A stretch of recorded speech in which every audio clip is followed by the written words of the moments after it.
The heart of your teams. The heart of Minnesota. Bally Sports North. The heart of the fan.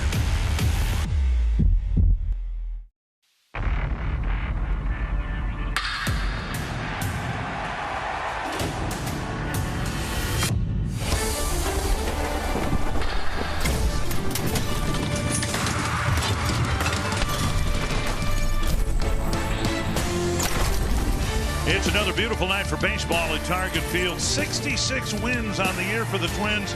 Not many more dramatic than the one last night. The Twins will try to follow that act with another dramatic win here at Target Field. The lead in the division has never been higher than 6 games. Who knows, maybe by the end of the night the Twins will pick up yet another game on the second place Cleveland Guardians. And we welcome you to Target Field. Dick Bramer along with Glenn Perkins. The Twins hit 5 home runs last night. Sonny Gray all year long has given up just 5 home runs. It's been incredible. Yeah, and Sonny Gray in his last start, he came out of the gates hot, got into the 6th inning, perfect. 5 1/3 perfect for Sonny Gray until an infield single destroyed that opportunity for him. But yeah, I think it's going to play a factor tonight. Sonny Gray's ability to limit home runs, get chases out of the strike zone. This Texas Rangers team, very, very good hitting ball club. Sonny Gray's going to have to be at the top of his game like he was the first half of that outing last time out. See Sonny Gray with just the 5 home runs allowed, leading the American League in that category. And it's interesting, you know, facing a Texas lineup that hits for a higher average than a lot of power-laden teams, but power-wise, they are just as prolific as the Twins are. Yep, and it's going to bode Sonny Gray well tonight to stay out of the middle of the strike zone. This Texas Rangers team, 2nd in Major League Baseball in slugging. You miss over the plate, especially to the 2 guys at the top of the lineup, Marcus Semien and Corey Seager. Both hit home runs last night. Semien's to lead off the game. Couple of pitches that missed middle. Not a good spot to miss, not a good spot to live. Sonny Gray, he likes to live on the edge of the strike zone. Hopefully that's where he'll be tonight. The Twins had leads in their 2 games in Milwaukee, but the Brewers came back, and last night the Twins flipped that script. Audra will have more on the comeback win when we come back. Felt a bit like we were back in 2019. 5 home runs from 4 different Twins. Kyle Farmer's was the longest of his career. Royce Lewis hit the hardest of his. Michael A. Taylor's 2nd of the night matched his career high, and Ryan Jeffers plays hero with a pinch hit eventual game winner. It was the Twins' first 5-homer game since May 13th and puts them 1st in the American League and 2nd in all of baseball with 62 bombs since the All-Star break. It all made for a great start to the homestand, so tonight they'll look to keep it going against a Rangers squad desperate to end a 7-game skid tonight inside Target Field. Hi everyone, welcome back to Friday Night Baseball. I'm Audra Martin. Coming into this series, the Twins knew it was going to be a tough matchup. Despite their recent struggles, the Rangers are one of the best teams in baseball. But last night, they showed that they were desperate to end the slump, and it looked like they were about to do just that. But the Twins had other plans in mind. They chipped away at a 5-2 deficit, eventually pulling within 1 run. And then in the 8th, a rocket Matt Wallner single sets up Carlos Correa for a huge RBI double. Now it's a new ball game. So Rocco Baldelli summons Ryan Jeffers from the bench, and he delivers one of the most electric moments of the season. A 2-run pinch hit home run for their 30th come-from-behind win of 2023. We put good at bats together in that inning, and you know that's what decided the game right there. You know, Wallner, ever since he's been up here, he's been great. He's been doing great things for this team, and he's making our lineup better. So, yeah, that kid's gonna be a stud. Just try to get things rolling and kind of have everyone go from there. But yeah, I mean, it was a lot of fun to start the inning and then see guys just keep barreling up baseballs and finish it that way with Jeffers. But yeah, it's just a lot of fun to come from behind victories, and especially against a good team like Texas. So what's in store for game number 2? We're about to find out. First pitch from Target Field comes your way next.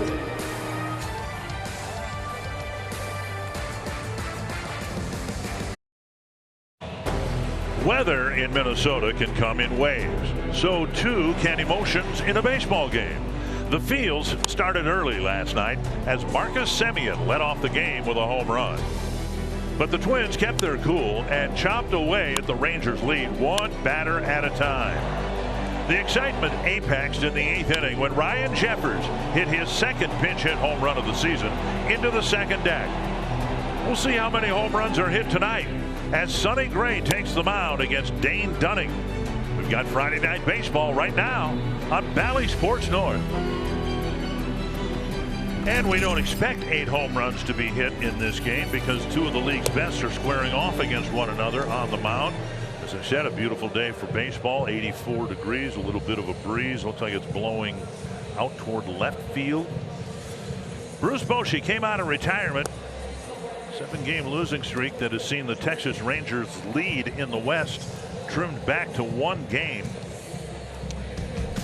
And the Rangers sending out this Menards batting order. Marcus Semien, followed by Corey Seager, Nathaniel Lowe, Adolis Garcia, Mitch Garver. Jankowski will hit 6th. And then Ezekiel Duran, Leody Taveras, and Austin Hedges. Sonny Gray on the mound for the Twins tonight. This is start number 26. His stats brought to you by Home Furniture. 48.5% ground ball rate. So yeah. See if he's able to keep the ball in the ballpark tonight. Took a perfecto into the 6th inning against the Pirates over the weekend.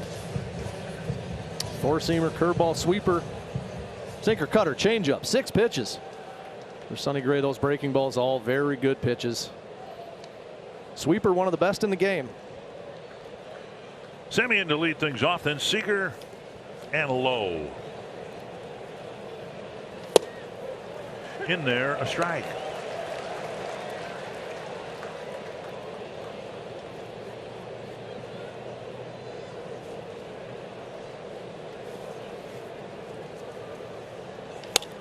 Flip to right, playable for Kepler. In fact, he hardly has to move. One away.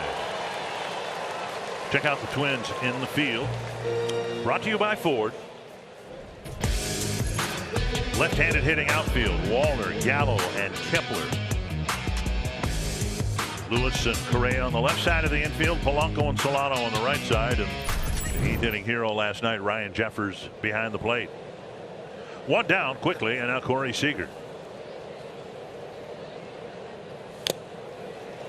Glenn mentioned Gray last year, or in his last start, retired the first 16 batters, but then in the 6th inning, a walk and 4 singles, took a 2-0 lead into that 6th inning, ended up being tagged with a loss. Wallner racing to the line. They played on a hop. Seager digging for second, and Wallner with a 2-hop throw. It even have been 3 hops, but he made it close on target as usual. It's a double for Seager. He kind of spiked that ball from left field. Or fly ball the other way. Even though it turns into a base hit. Not a bad result for a guy hitting the way that Seager has been. A little bit, he kind of spiked it into the ground. I think if he gets some air under that throw, he's out at second base. 1-out double, and now Nathaniel Lowe.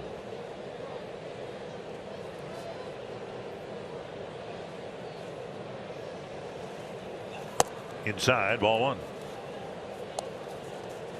Well, it was that infield single, chopper down the third baseline, that ended his no-hitter, perfect game.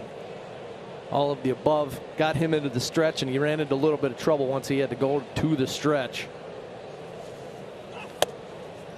2-0. And we've seen that from time to time from Sonny. He's a veteran guy, and it shouldn't be that big of a deal, but stuff doesn't seem to be quite as sharp. The command off just a little bit. Yeah, the stuff, and it's just, I mean, it's a different delivery. It's you try to make it as similar as you can, but when you're in the windup, you feel like you have a little bit more momentum going to home plate. You get so used to that, and so 5 innings, it's a long time from, you may throw 1 or 2 warm-up pitches from the stretch, but it's a long ways away from when you were throwing half your pitches from the stretch in the bullpen, to where you kind of get into a groove, you get comfortable, and then all of a sudden you're checking a guy on first base. You've got distractions. Down the line, Wallner will chase this one. And he'll get there. Fair ball catch.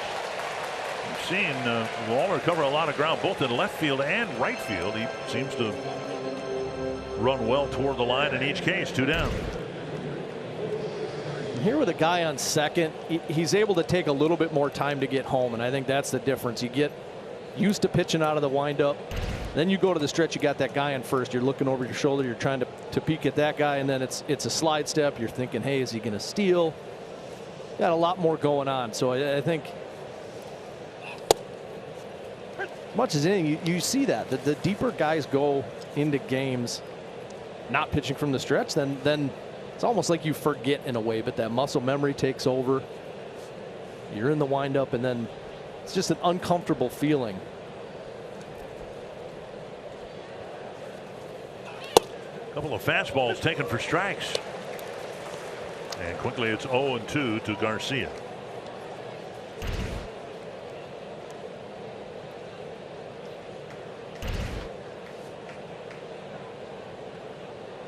Oh, and 2 with 2 down.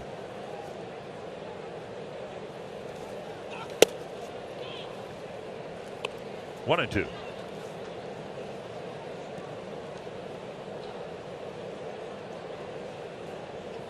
Two of the league's best in terms of ERA. Gray 5th in the league. Dunning 6th. Gray trying to strand a runner at second, and he does. Fastball, fastball, fastball, and a breaking ball gets strike 3. And Seager's left at second base.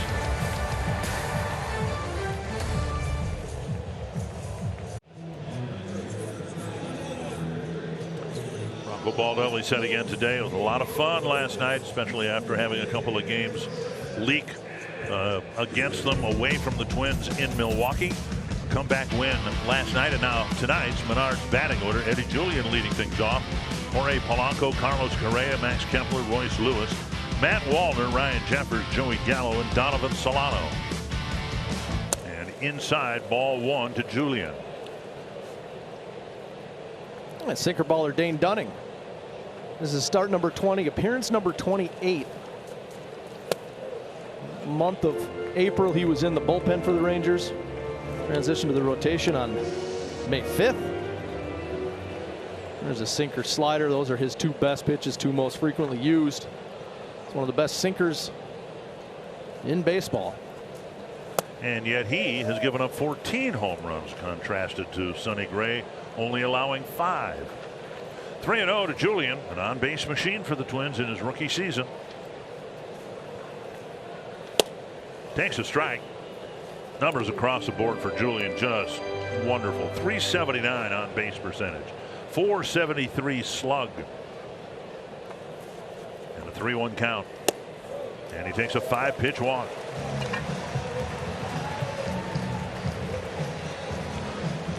Rangers out in the field. Travis Jankowski in left, Ferris at center, Garcia in right of the 4 defense. Duran, Seager, Semien, and Lowe with Hedges behind the plate. Here is Polanco.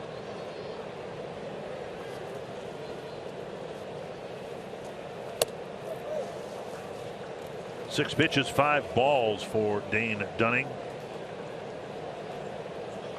Lefties hitting 50 points higher than righties against Dunning this year.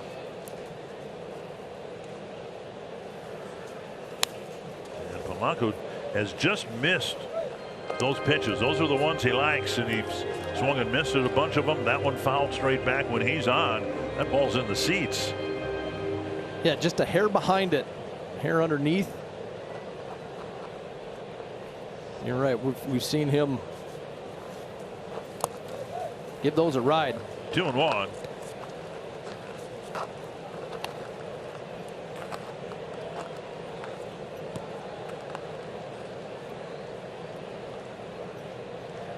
I think Dunning has done very well. Several things, of course, but the thing that stands out to me, 3-1 now to Polanco. He's had 1 start this year where he hasn't given his team at least 5 innings. And a 3-inning start against the Dodgers, gave up 5 earned runs, but every other time out he's given his team at least 5. Been a breakout season, and even in the month of August here, a guy that doesn't strike out many guys, 33 strikeouts in just 4 starts. There it is again. Foul back, 3-2.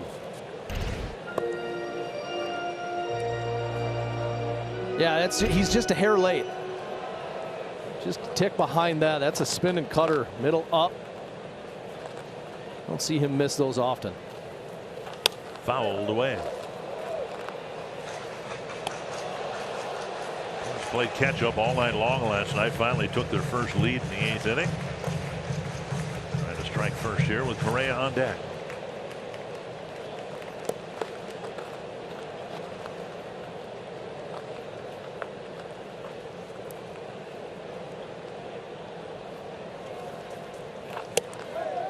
Back-to-back walks to start the night for Dane Dunning.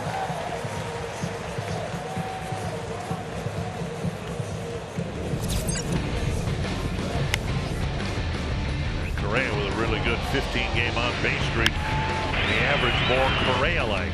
Yeah, on-base percentage of .410, slugging .550, and 15 games, a couple weeks now.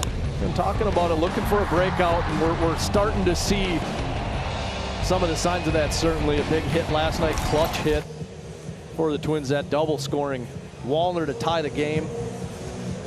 Quick trip to the mound by Mike Maddox, and Maddox highly regarded, one of the best pitching coaches in the game, but he had both hands on the shoulders of Dunning, 2 batters into the outing.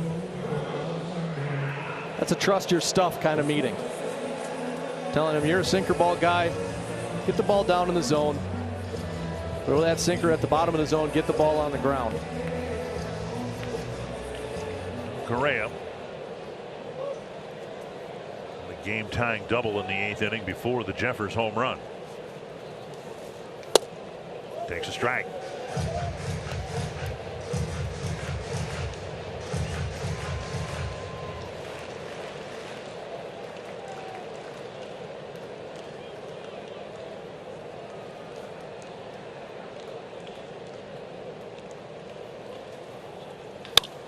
Double play grounder. And for Correa, that is the 25th ground ball double play he's hit into this year. On the play, Julian goes to third.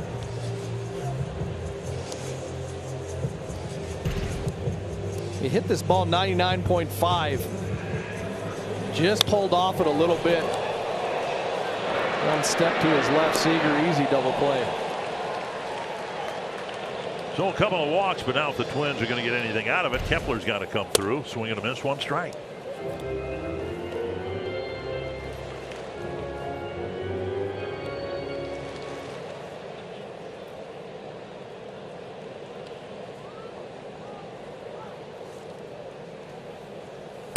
And now up and in, 1-1. Dunning originally with Washington, traded to the White Sox with Lucas Giolito, Ronaldo Lopez for Adam Eaton. Then dealt here a couple of years ago for Lance Lynn. A few weeks ago was dealt to the Dodgers, and it looks like vintage Lance Lynn for the Dodgers. 2-1 to Kepler. And another 3-ball count with Lewis on deck. Has turned a corner this year after a couple of so-so years with Texas.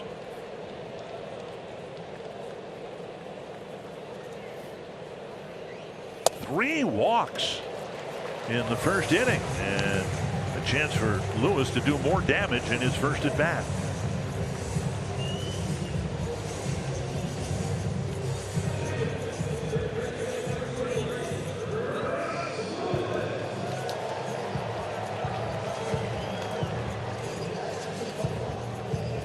Had just one start where he's walked more than 3. It was against the Angels way back in the middle of June when he walked 5.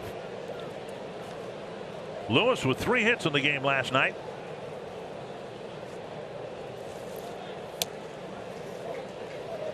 In this month, 25 2/3, only 5 walks, 33 strikeouts.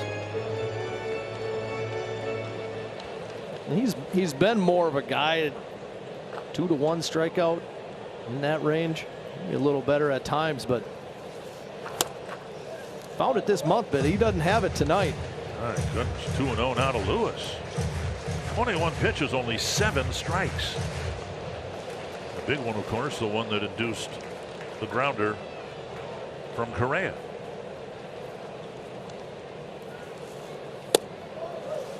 Three and 0, Wallner on deck.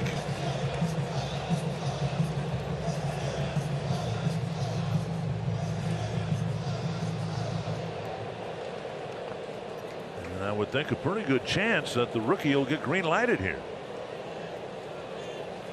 One pitch, one location. The 4th walk of the inning. And here comes Wallner.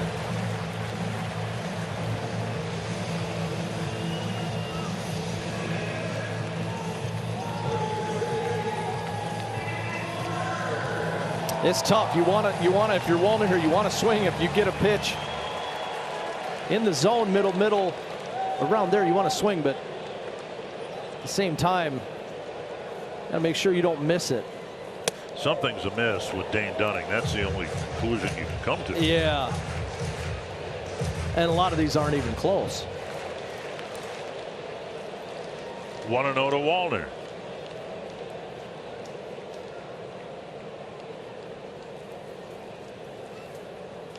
Fouled away. Already has a grand slam. Yeah, that was a big one. Changed the game around. Twins trailing 2-1 in the middle of the inning, 6th inning right there. One swing of the bat. Turn a tough night into a good night. Stroke down the line into the corner. Wallner comes through again. 3 are going to score. Wallner to third with a bases clearing triple.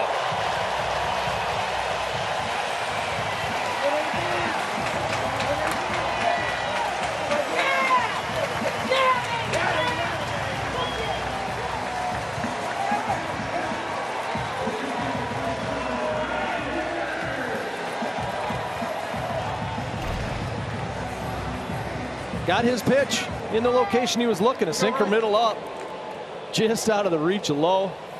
That ball got hung up in the corner. Everybody scores. Wallner on third. They needed that hit. Paul Wall, a nice block by Hedges. Dane Dunning's been all over the place. And he's only had one start where he hasn't given his team 5 innings. He's struggling to get through the first here tonight.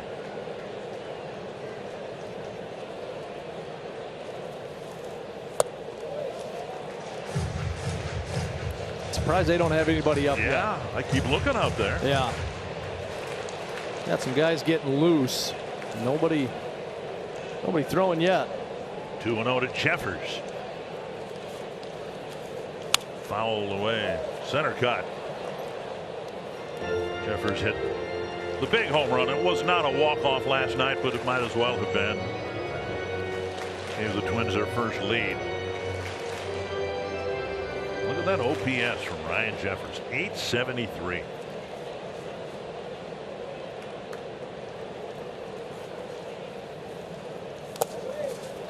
Well, he said he knew he could be this kind of hitter. It just took him longer than he thought, and that's the adjustment to the big leagues. He was a big-time hitting prospect when he got drafted in the minor leagues. Just took him a little bit of time. Some offensive tweaks he made with his swing. That's a fair ball down the line. Wallner will score. Jeffers will hold up with a single. And it's a 4-0 start for the Twins.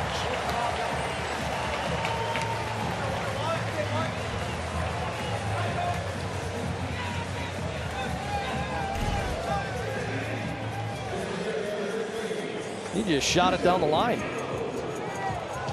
Right over the bag. Ensign Visconti with the call, and now here's Joey Gallo. Spent 6.5 years with the Texas Rangers.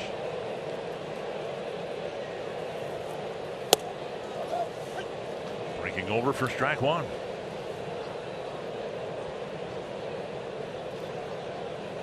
Gallo getting the start in center field.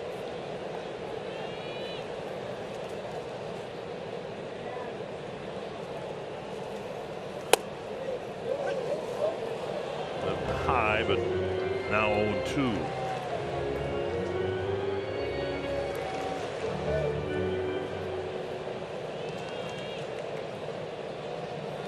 Carlos Torres, the home plate umpire. Off the plate, 1-2.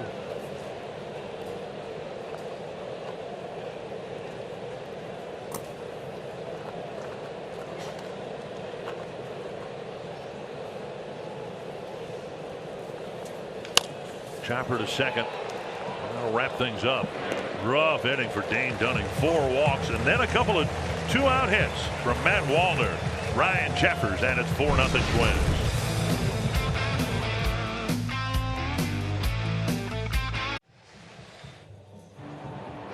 Batting fifth for the Rangers and designated hitter number 18, Mitch Garver. A nice 4-0 lead for the Twins at Target Field. It's time for our clubhouse coverage. For the last few days, the Twins' starter for tomorrow has been listed as TBD, but not anymore, with Rocco Baldelli announcing today that they will activate Joe Ryan and he gets the start.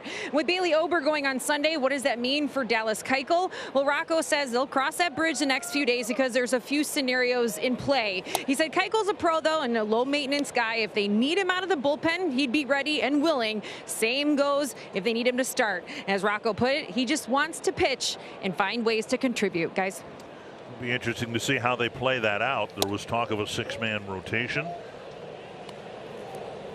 and Keuchel with 3 starts for the Twins, 2 of them really good and 1 not so good. There's Mitch Garver with a 2-0 count.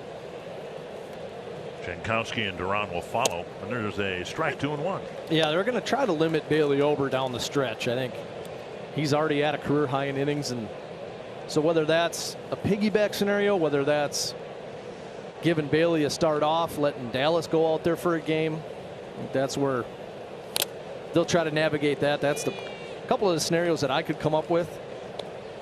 And then you look across baseball, even for some contending teams, they use openers because they don't have the starting pitching depth that the Twins did. Right. Maeda's been outstanding. 2-2 to Garver, who takes a timeout here.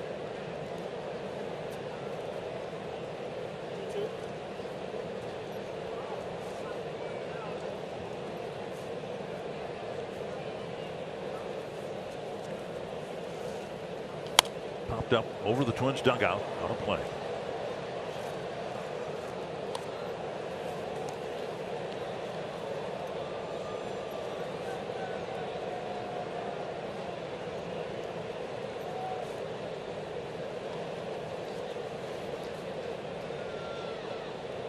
Two and 2.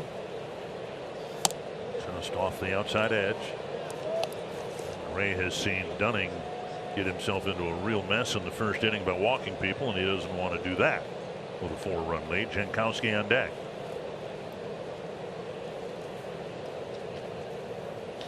Hit well, left field, out of carry. Wallner's back at the wall, and it's gone, a home run. Mitch Garver hitting his 11th of the year, and now Sonny Gray has allowed 6 home runs in the 2023 season. Well, with a 4-run lead, I think you challenge him. You see what happens. He threw him a fastball. Probably trying to hit the outside corner, ran a little bit more over the plate. But you even see where Jeffers is set up. That's just, hey, here it is. If you get it, you get it. Got it off the end of the bat a little bit, but still had enough to get out. So a 4-1 ball game and another home run for the Rangers. Twins hit 5 last night. The Rangers hit 3 solo home runs and another one here in the second. And now ball 1 to Jankowski. You don't want to put him on base. You don't want to put yourself in a hole, put yourself in a position where they can put up a crooked number, and so you take your chances. I don't think he throws that pitch if he doesn't have a 4-run lead. To the gap, right center field. Kepler made it look easy. Took the perfect route to that ball, 1 away.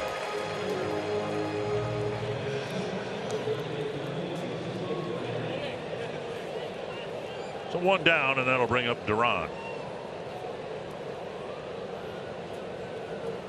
Duran manning third base. The Rangers are hopeful that Josh Young, the outstanding rookie third baseman who started for the American League in the All-Star game, Bouncer to second. Fielded by Polanco. 2 down. They hope that Young will come back should they make the postseason or maybe the end of the regular season. But he broke his thumb, and it was on a fielding play. A line drive off the bat of Jorge Soler was gloved by Young, but obviously the ball hit the thumb of his glove, came out, and turns out on his left hand he got a broken thumb, but not for being hit by a pitch, trying to catch a line drive. Well, we've seen Soler, what he can do. Got one against, I think it was Kenta down in Miami this year, but a couple years with the Royals. Wallner is there. A home run by Garver. The next 3 go down in order, and it's 4-1.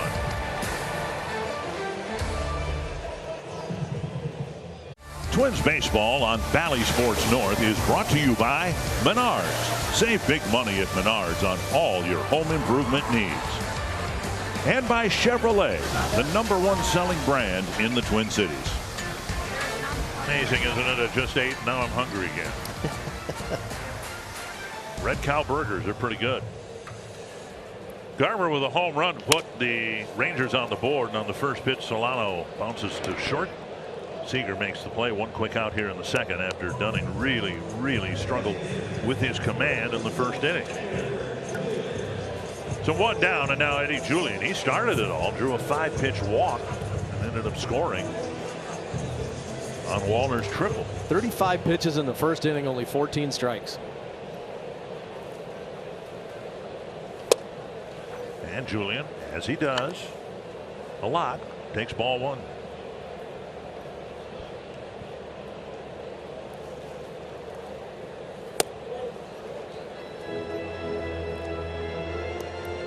I hope that Julien, gets the reputation among umpires that he should for being very well disciplined at the plate. He's been rung up so many times on pitches that are not in our box. 2-1. Yeah, really good judge of the strike zone. 2-2. Doesn't swing often. He swings at strikes. Somewhere in between passive and patient. And at the knees, a called 3rd strike in the box. 2 down. That'll bring up Polanco. Little comeback sinker. A different Dunning this inning. Worked both sides of the plate pretty well to Julien in that at bat. Polanco walked his first time up. Now driven to center field. Chased by Taveras. Still chasing it, and he's there on the warning track, 410 feet from home plate. A much better, quicker second inning for Dane Dunning.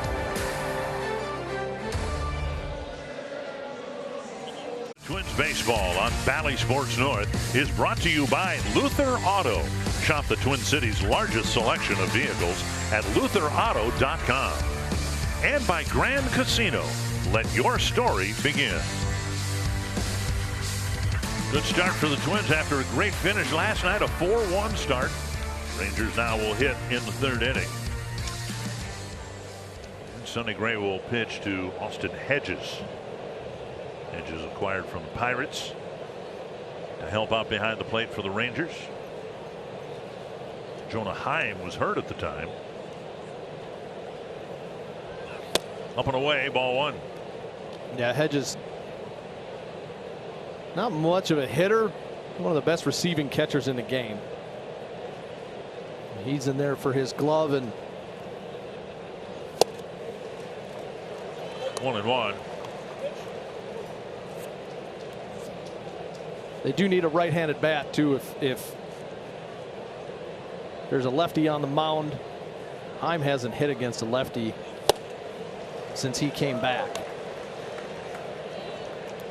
1-2 with Gray getting ahead. A couple of extra base hits allowed by Gray. Seager with a double. Garver with a home run. And now 2-2.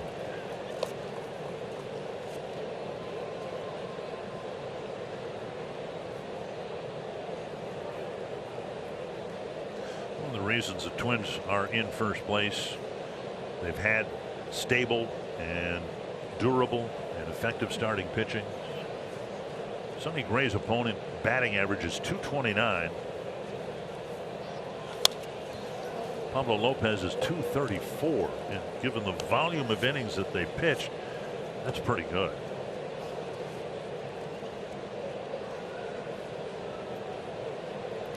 Two pretty good pitchers at the top of your rotation.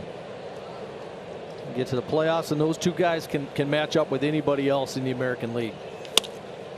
Double pump that Gray has used effectively, but Hedges gets a base hit, and he's going to hold up there. Wallner again getting to that ball, spinning and firing. That looked like a double when it got through the infield, but Wallner's defense held him to a single.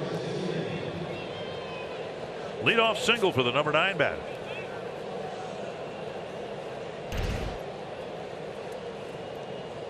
Well, Hedges put a good swing on it. I'm with you. That ball got into the gap. Long way for both Wallner and Gallo to run. Wallner picks that up. Hedges knows better. And now Semien chops it foul.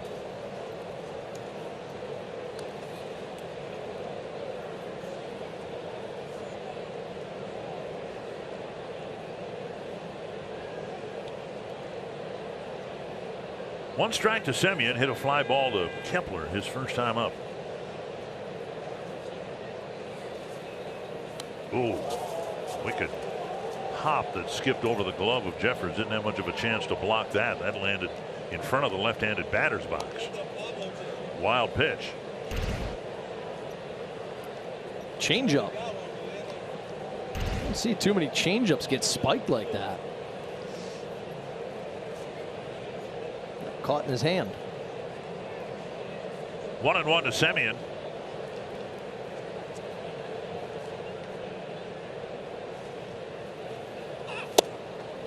One and two.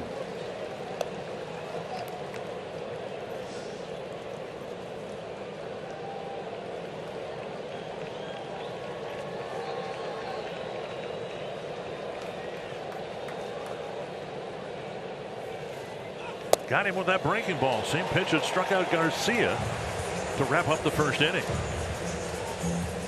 One down. Really good sweeper from Sonny Gray. Get swing and a miss on a fastball in the zone. Gets Semien to cheat a little bit. That's all it takes. But isn't the effectiveness of that pitch and so many of Sonny's breaking balls centered around establishing the fastball? It's a little bit of establishing the fastball. It's more, he talks a lot about landing them early in the count. Big league hitters, you have to show that you can throw your breaking ball for a strike, like he just did right there. That got swung at. Seager swings at this one, but it's in the zone. And so you show big league hitters, I can throw this pitch for a strike. I'm not afraid to throw it for a strike. Then you can expand. He didn't throw another sweeper to Semien. 2-1. But he got one. That's what he got him out on his first at bat. The fly out to right field. That was a sweeper.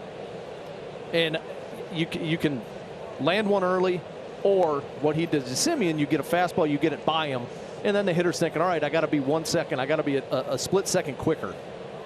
And then you throw that sweeper. Hitter doesn't recognize it, and he chases. 3-1 to Seager with Lowe on deck.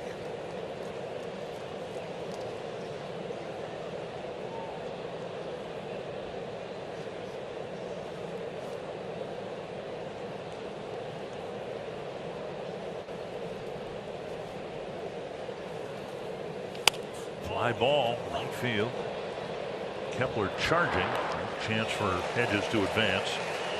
This is good as a strikeout. 2 down, and now Lowe.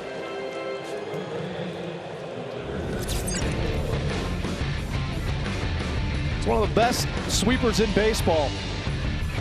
Above average spin rate. That's where you get those swing and misses. It chases out of the zone. It's a hard pitch to recognize. It looks like a blob coming up. You can't see the spin on the ball. StatCast 3D powered by Google Cloud. And now Nathaniel Lowe with Hedges at second and 2 down. Fastball buzzed inside, missed. He'll throw it in any count. He gets ground balls with it because he locates it down so well. A lot of guys end up beating it into the ground. In the zone, out of the zone. Sonny makes the play on the first hop. Pitches around the single and the wild pitch. It's still 4-1 Minnesota. Any indication the future in Minnesota packs some power thanks to a couple rookies. A home run 114 miles an hour off the bat of Royce Lewis, and a critical late inning single for Matt Wallner at 113.3 miles per hour. Both two of the harder hit balls of their careers. I asked Lewis how that one felt last night, and he said it felt good. Well, actually, it didn't feel like anything. And that's the best part. When you don't feel it, it means you got it good. But how about the rest of the swings? He says right now, feels great. The best part about his swing lately is that he's able to be comfortable. He said you'll see some adjustments here and there, but that just means I'm feeling it out, feeling what works well, and feeling comfortable. That's a good sign, guys. Yeah, what a rookie class for the Twins and what might be a first place team this year. Wallner, Lewis, Julian. 2 strikes to Correa. He'll be followed by Kepler and Lewis. That ball Wallner hit off the wall was loud on that replay right there. There's a mark on the wall somewhere out there. A dent, a scuff. 2-2. A triple already, driving in 3 runs. Young man's got 25 runs batted in already. 3-2 now to Correa. 4 walks in the first inning for Dunning. 3 of them scored. Correa wrapped into a double play.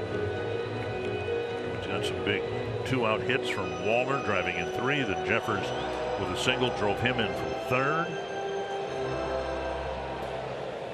It was 0-2. Now it's 3-2. And called third strike. 5 in a row set down by Dunning now. And that'll bring up Kepler.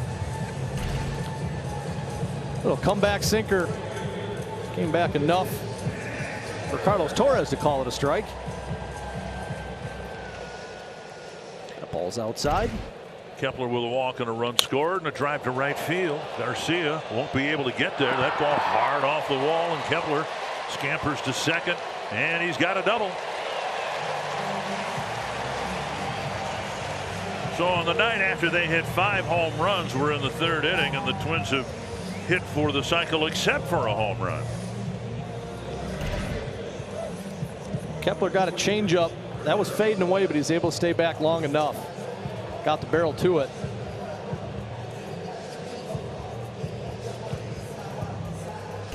Lewis now with a runner at second and 1 down.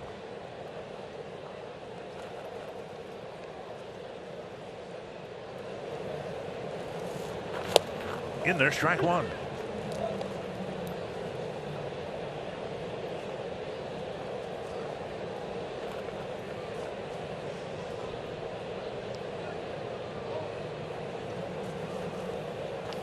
Dump to right, and that's down for a hit. Kepler held up for a moment. He'll only gain third base, but Lewis has another hit.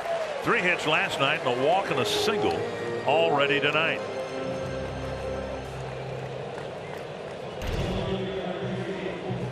Didn't hit it hard. Just hit it in the right place.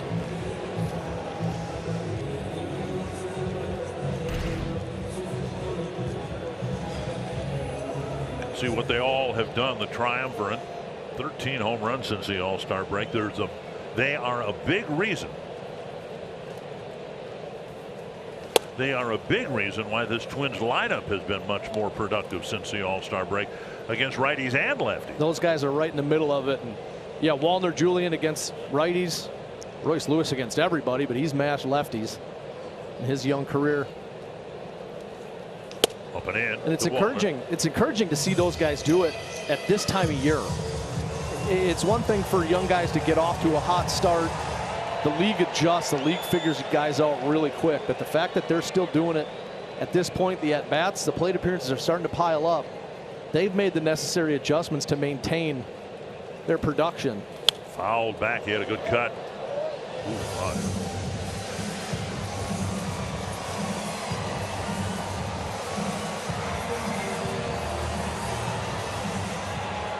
Baldelli's talked about the adjustments that Wallner has made in his rookie season.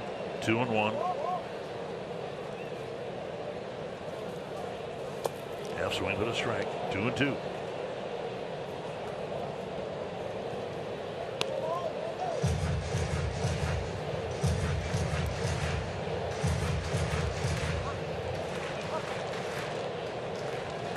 Trying to get that runner in from third with less than 2 out.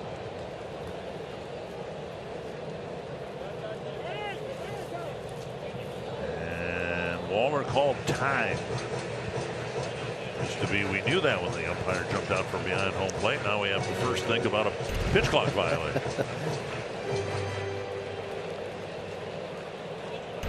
2-2 to Wallner. The Twins already leading by 3. Full count. Lewis at first. Wallner strikeout prone despite his production.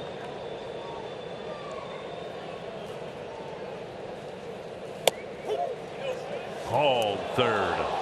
Top shelf. And Carlos Torres has some words with Wallner, or maybe the other way around. 2 down, first and third, and that'll bring up Jeffers. We tried to do it on the 2-2, and it was a little more in and a little bit more up. That one's still really close. That clips the top of the zone.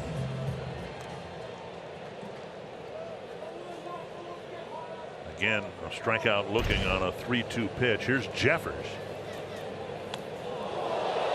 And Jeffers with a look at Dunning, who turns his back to home plate.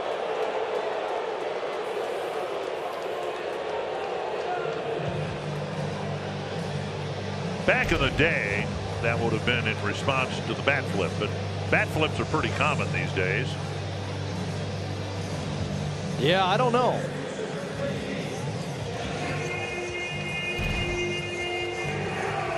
Jeffers drilled by a pitch. The bases are loaded. Gallo bounced to second his first time up. Dunning has missed tonight, obviously. 7 3-ball counts. He hasn't missed many arm side. And Gallo wanted to make him pay. Strike 1.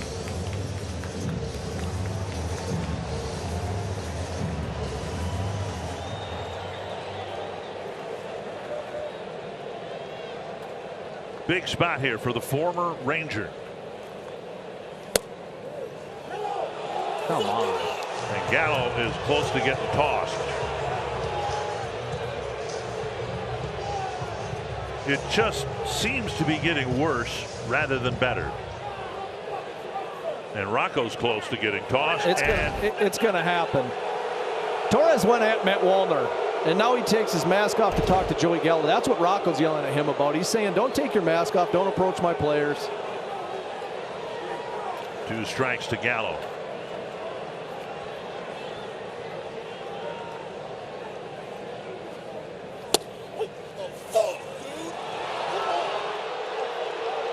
And there he goes.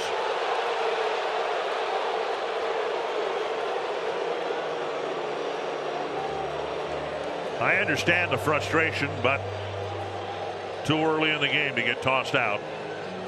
And the Twins leave the bases full.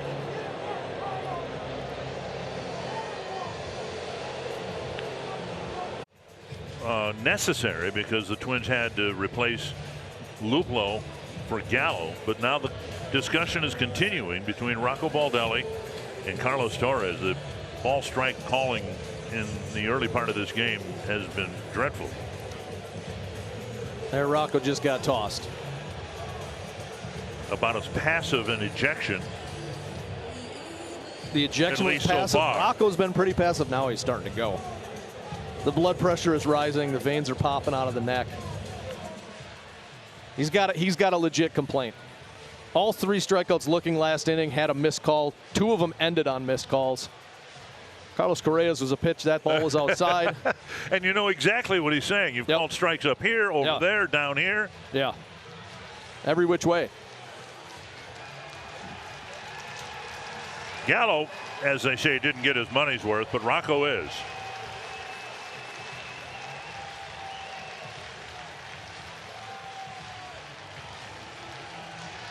Well, there's nothing else you can do. There's no accountability.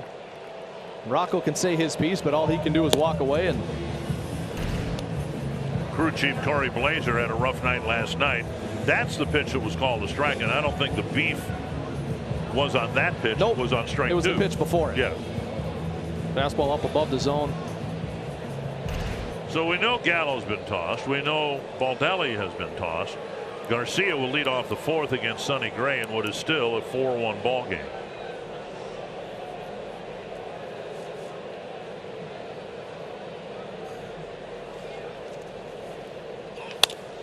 Bouncer to short. Nice stop.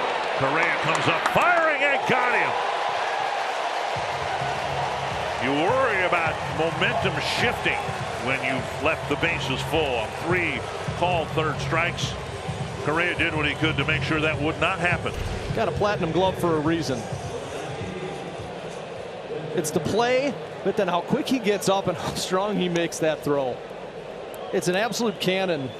There's no stride, just up and throw. He's got nothing behind that other than his arm. That's pure arm strength. Now Garver, who homered to left field, and now he's hit by a pitch.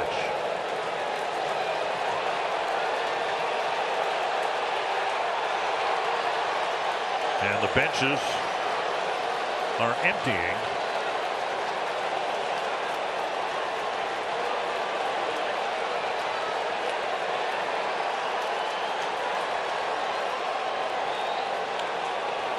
They started it.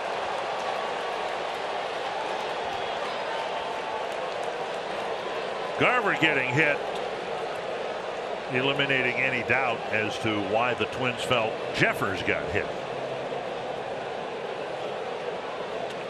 I said it. Dunning didn't miss arm side all night. He was missing all over the zone.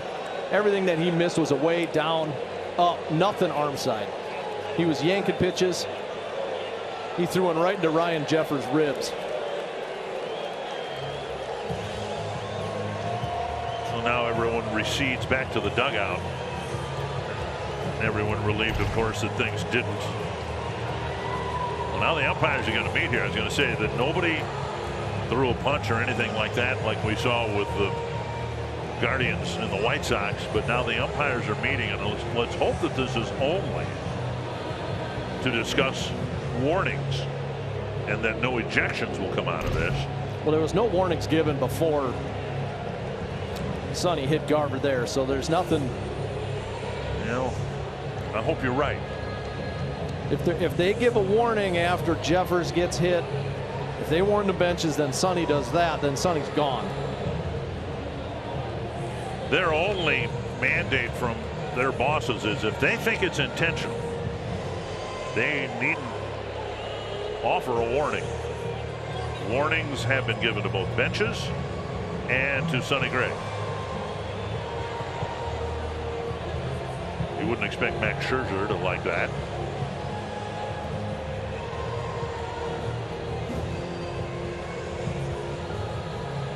Max Scherzer's been around long enough to know what's going on here. Who's he kidding?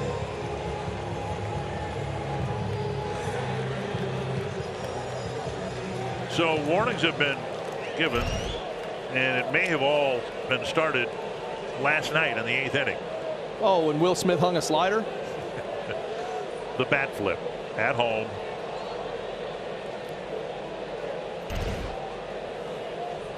Here's Jankowski with Garver aboard and 1 out. Over for a strike.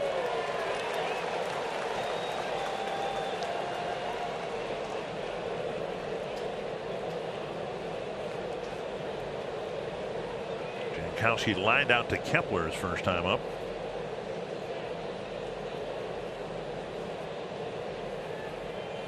Grounder, the second. Jankowski runs well. But with Correa's arm, they still get the double play. Unbelievable.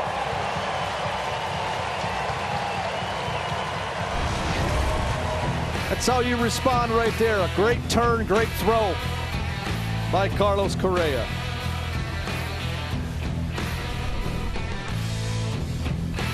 To Toyota, the Twins taking advantage of a shaky Dane Dunning in the first. 4 walks setting up Matt Wallner's bases clearing triple as the rookie stays hot at the plate. Ryan Jeffers does so as well. An RBI single would bring Wallner home for a nice 4-0 lead. Mitch Garver, old friend, hitting a home run. Plenty of those here in this ballpark, guys. But the temperatures cooling off, the tempers heating up, I would say. Sure looks that way. 1-0 to Solano, and now 2-0. Well, hopefully cooler heads will prevail from here on out. I think everybody's even. Scherzer's going to start tomorrow, so we got that to look forward to. Seemed to take exception with the warnings being given. 2-1.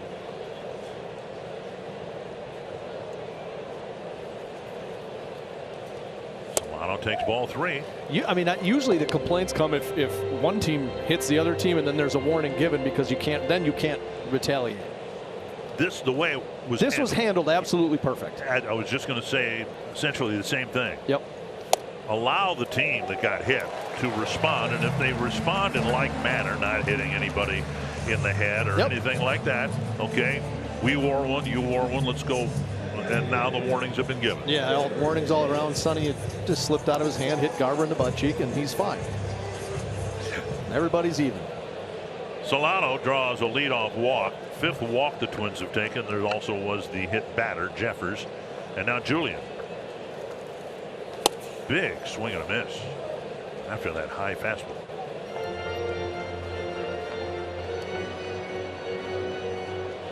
Lefty's hitting .268 against Dunning. Right-handers .218. Checked his swing. Pitch called at the knees. 0-2. Cleveland playing at the Rogers Center. They're leading Toronto 4-2 in the 7th inning. Former starter Martin Perez getting loose. And another called 3rd strike and no squawk from Julian. We'll bring up Polanco. Back after this from Gertens. Bring your outdoor vision to life with Belgard and Gertens. Shop hundreds of Belgard paver bricks, walls, and fire pits at Gertens in Beaver Grove Heights. There's Polanco, a walk on a line out.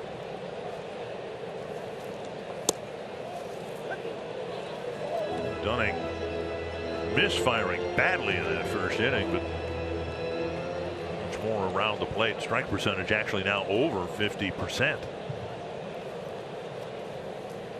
Check swing and strike 2.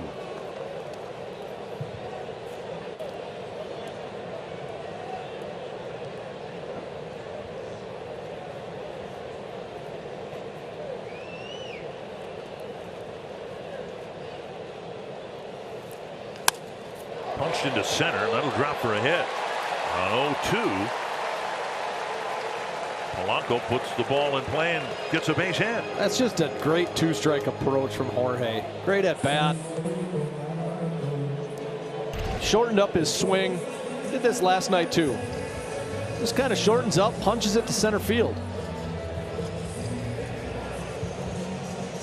Almost turned into extra bases. Well, and you wonder, grounds crew here does a great job, but they've had concerts here, and the ball may have taken a funny bounce out there where the stage was for the Pink concert. Carly Pierce here last night. You did not stick around for that, I understand? I did not stick around, no. I think I was halfway home by the time she started. You can see the line there where they had to replace the sod when the stage was taken off the field. Stands to reason that it's not pristine out there in terms of how it looked before the concert. Mike Maddox back to the dugout. The Twins hoping to cash in here. They scored 4 runs in the first. Went down 1-2-3 in the second. Left the bases full in the third. But now another chance here in the fourth. Correa standing in. He has bounced into a double play and been called out on strikes. Big pop up short left. And Duran comes in, makes the catch, and Correa gone on one pitch. And that'll leave Kepler in now to make something out of this rally in the fourth. A big swing from Carlos. He just missed that ball. Just underneath it. Kepler cracked a double off the wall in right his last time up, walked and scored in the first.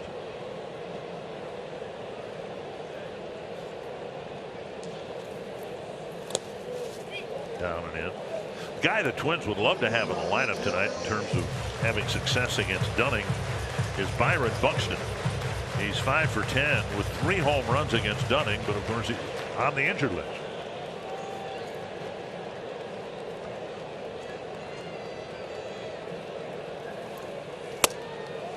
Two and 0.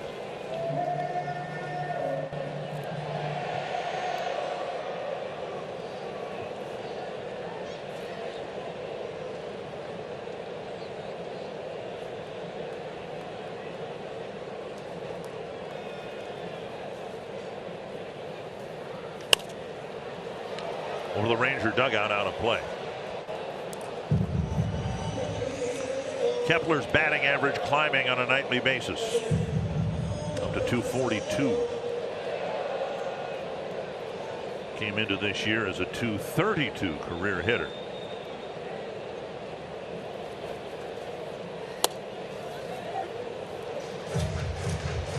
Two and 2.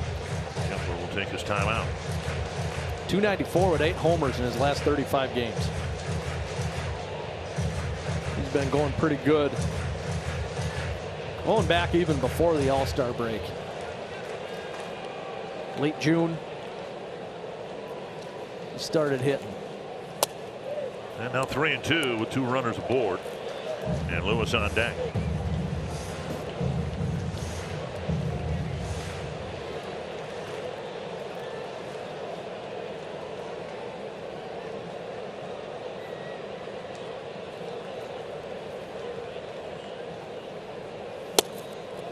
And there's a walk to fill him up. And Lewis looking into the Texas dugout to see whether there's going to be a move made. And it doesn't appear so. Perez was warming up. And here's Lewis, and he's already had a great series. Yeah, 3-hit game last night, using the speed right there, forcing the action. Well, using the whole field too, going the other way. That was a double. He didn't try to stretch it into a triple. And that one, an absolute laser out to left field. Lewis takes a strike on the outside edge.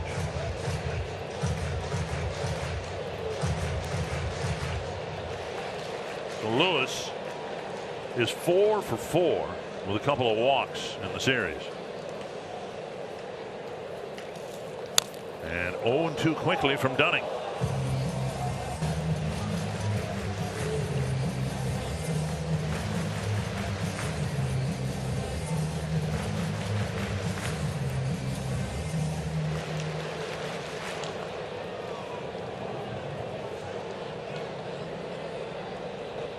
They haven't gotten him out yet in this series, and they need to get him out here. And they got him out, struck him out, and for the second inning in a row, the Twins leave the bases full.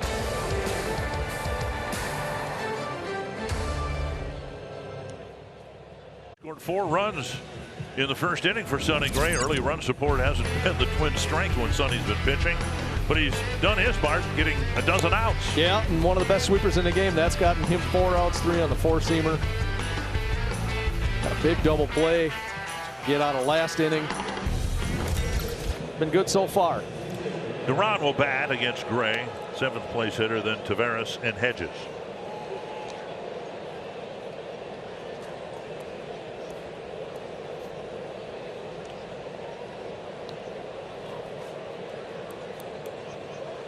Gray came into the game with an ERA at 3.15. It's down to 3.12. Used to be a big deal, the ERA championship in a league. Alan Anderson when he won it. That was a big deal in the late 80s. Much less so now. But the leader in the American League is Garrett Cole at 3.03. Well, there's a lot of ways to evaluate pitchers, and you know, some things are more popular now than others. Obviously, wins, the perception there has changed. But I think anybody that's on the field, you're proud of that. You know what your ERA is. That still matters. Foul back. That was your chance. That one had some art to it. If that was 1 foot lower, I make that catch. Okay. I had one, you know, whistling back toward me yesterday. This was a lazy fly ball. Mm-hmm. Yep. 2-1. Center field and deep. Luplo's out there at the wall, makes the catch. Luplo hasn't seen a whole lot of time out there, but with Gallo being ejected and Michael A. Taylor with the tight hamstring, Luplo went out there and made a nice play. The ball's carrying again tonight. But Luplo does a nice job. He didn't drift. He didn't let himself drift on that one. He got back there, gets himself set up. Nice catch. And now Taveras.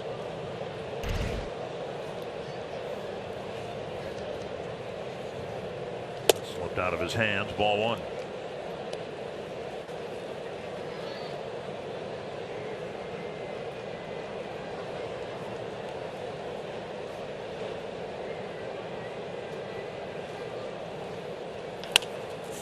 That's drilled toward the corner. Kepler will try to cut it off, but it'll get there to the wall, and Taveras has a double with 1 out. 4th hit for the Rangers, 3 of them for extra bases.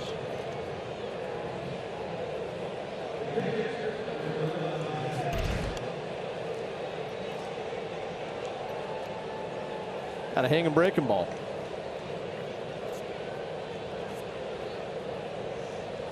Austin Hedges singled his first time up.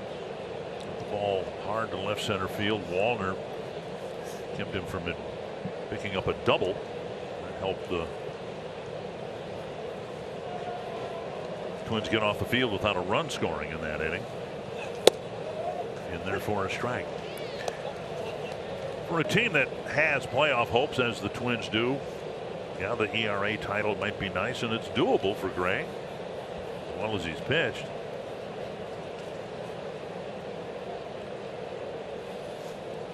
Deep to left, hit off the end of the bat, and actually Wallner's going to come in and make the catch.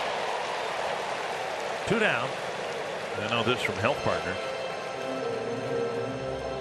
For some of our patients, the goal is playing on a winning team, but you just want to stay in the game. At Trio Orthopedics, we'll treat your back so you can be there for your team. 2 down. Taveras still at second, and now Semien.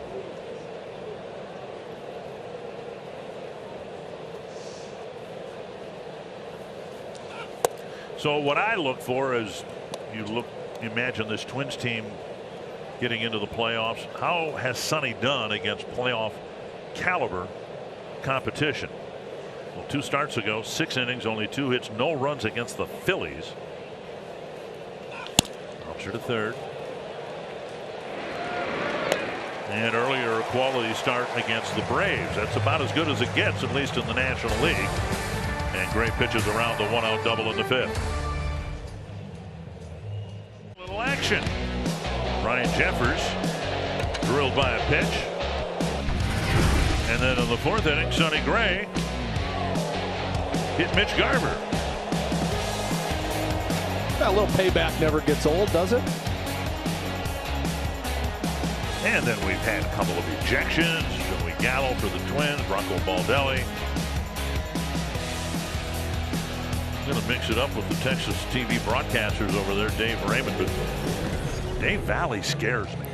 He's the nicest guy in the world. He's a big dude. I'm sure he was in the middle of a couple back in his day. Martin Perez will pitch to Matt Wallner. First pitch chopped towards second. Semien scoops and it was close. Bull was able to keep a foot on the bag. Wallner gone on 1 pitch. Martin Perez got moved to the bullpen. At the deadline, they got Scherzer, they got Montgomery. He was the odd man out. He's been in the bullpen since the deadline. Much more successful as a reliever than he was as a starter.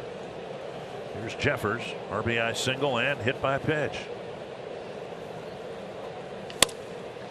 Backhanded by Seager. 2 pitches, 2 outs here in the Twins' 5th.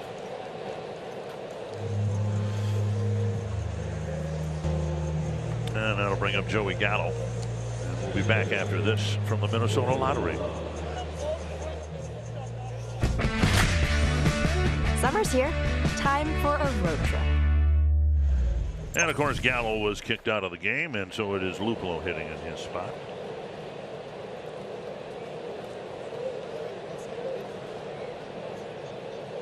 Gallo had gone 0 for 2 with a strikeout, and it was the strikeout, not necessarily strike 3, but the strikeout itself that led to him being tossed and Rocco Baldelli being tossed.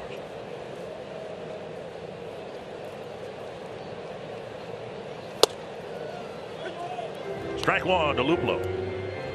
Matches up okay because there's a decent chance that Luplow may have hit for Gallo anyway with the left-hander on the mound. Yeah, outside chance that we would have seen him here. We'd have seen him in this game one way or another, I think. 1-1. Another ground ball. 5 pitches, 3 ground ball outs. A quick 5th for Martin Perez.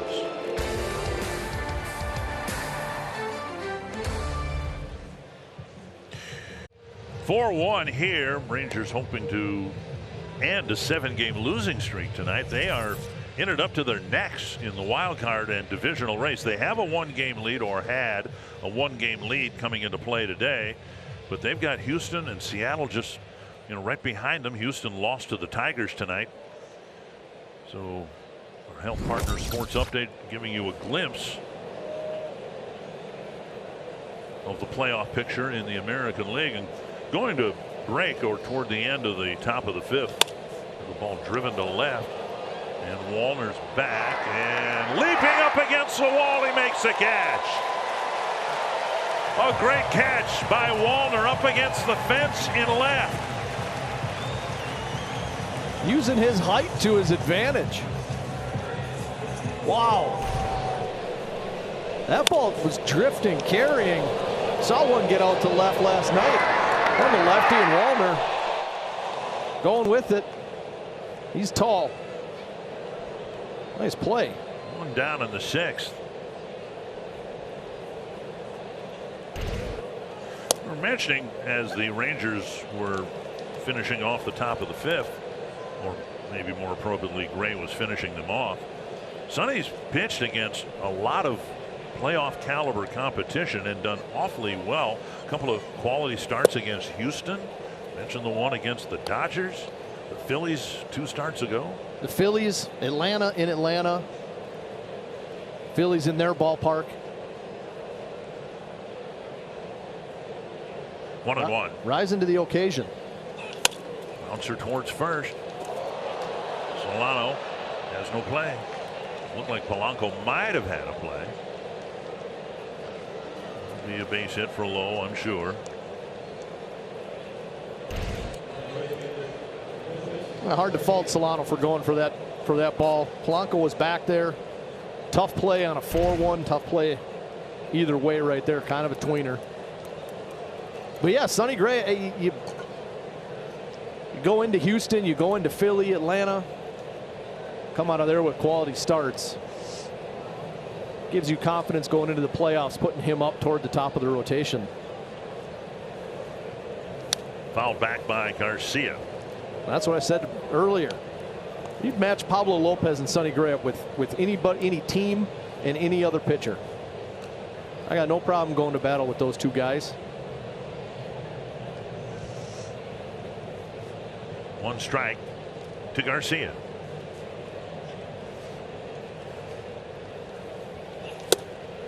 '61st pitch for Sonny Gray. He's got 16 outs.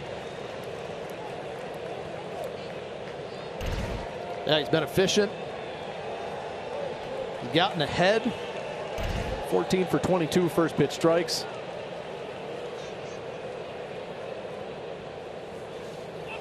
Nice stop by Jeffers. Ball landed in the front of the left-handed batter's box, it appeared.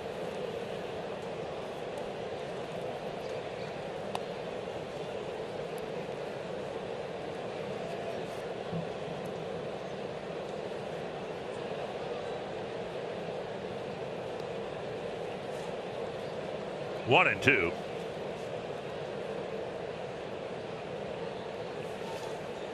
Popped up. Retreating Polanco coming in. Kepler with the catch. Is that the sweeper again with 2 strikes? Hit it right off the end of the bat, it looked like. That was a sweeper. 2 down, and now Garver. Target Field's become the top choice for families celebrating birthdays, anniversaries, celebrations of any kind. You can schedule your special event in a fully catered Target Field hospitality space available for groups of 16 to 250 plus. Learn more at twins.com/suites or text suites to 51655. Here's Garver. Outside, ball 1.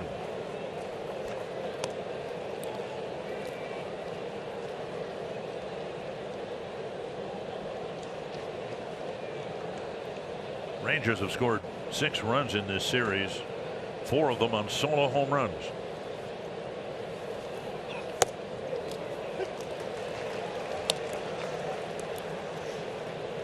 One and one. Take advantage of that strike zone. You're not going to get hurt right there.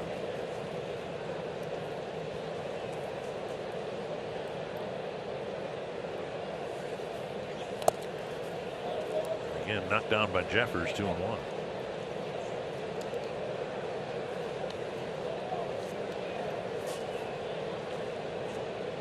Just 4 pitches in the 4th inning.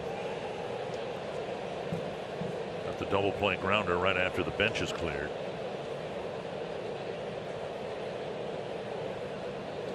Two and 1 to Garver. Bouncer to short. Will take care of it. A single is left aboard. 6 really good innings again by Sonny Gray. Don't want to suggest he's done. He's got a 4-1 lead. Front 4-1. The MLB Ballpark app is a must for the fan who wants to stay informed and connected with their favorite team. Buy and manage game tickets, redeem offers, access exclusive content, much more. So download the MLB Ballpark app today. Hunter Martin, Glenn Perkins, Dick Bramer here. Twins trying to make it back-to-back wins against the Rangers. Donovan Solano leading things off, taking strike 1 for Martin Perez.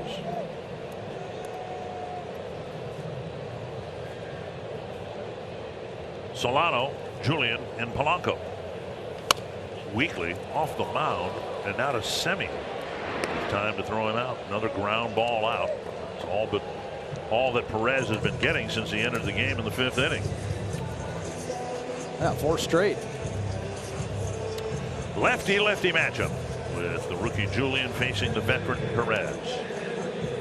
4 outs on 7 pitches for Perez. Trying to do for the Rangers what Josh Winder did such a great job of last night. Keep his team in the game.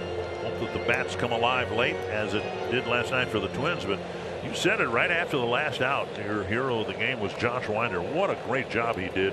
3 hitless innings. He got my game ball. Jeffers, obviously the home run. Carlos Correa had the hit that tied the game. The other solo home runs that were hit, but what he did right there, it's unheralded. I've said it before, that middle reliever job is underappreciated, and that's the ideal result. What happened last night? He throws 3 shutout, keeps the team in the game. They chip away, come back, end up getting the win. Just eating those innings. That's innings that save other guys in the bullpen, and he got rewarded with that victory. But yeah, he absolutely got my game ball. That performance was outstanding. This lineup, don't do what he did. Julian strikes out for the 3rd straight time. This time swinging, 2 down. Now Polanco. Now, are you saying a game ball figuratively, or do you literally present a game ball to your star of the game? I did not present him a physical baseball. Okay. It's figurative. Figurative. Okay. Yes. Base is empty, 2 down. And Perez has retired all 5 men he's faced. Here is Polanco. Trying to jump on that first pitch and fouled it back.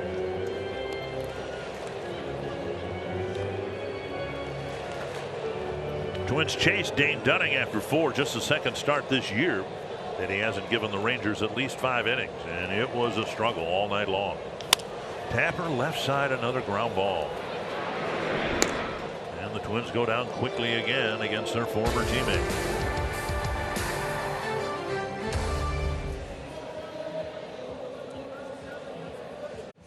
Sonny Gray still out there, and why not? He's been really sharp again tonight and has had some help behind him. He has. They're keeping the pitch count down for him. Couple really nice plays. Carlos Correa has been all over the place. A lot of guys make that play.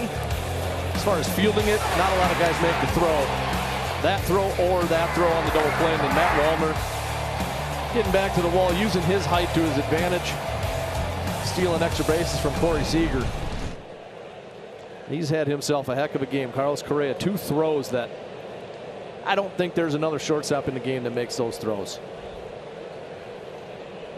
Jankowski takes up and away ball 1. It'll be Jankowski, Duran, and Taveras facing Sonny Gray, who's just thrown his 68th pitch.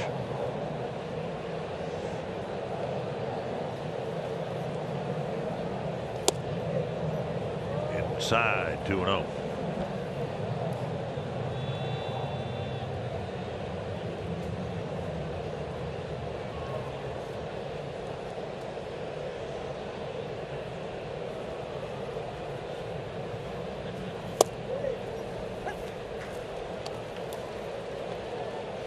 Gray hasn't walked anybody.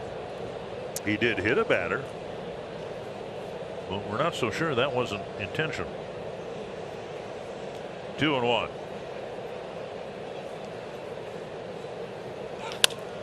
To Hopper. And Gray covers one away. Back after this from Haskell's. The Haskell Summer Sale in Baseball. What could be better? Hundreds of everything on sale. Check it out at Haskells.com. Now back to the game. Where it'll be Ezekiel Duran hitting against Sonny Gray. 0 for 2 on the night. The Rangers have had a base runner or a run scored in every inning, but they have scattered their hits and the 1-hit batter too. Gray hasn't had a 1-2-3 inning, although he faced just 3 men in the 4th. But nothing has amounted. The run scoring on a leadoff home run in the 2nd by Mitch Garver.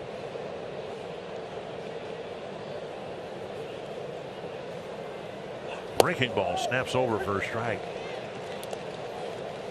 Buckled him.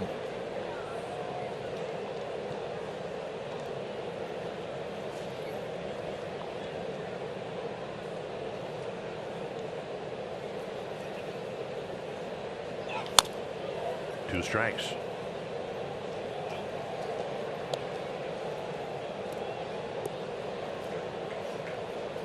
Get a guy to buckle on a first pitch breaking ball. He's looking for a fastball.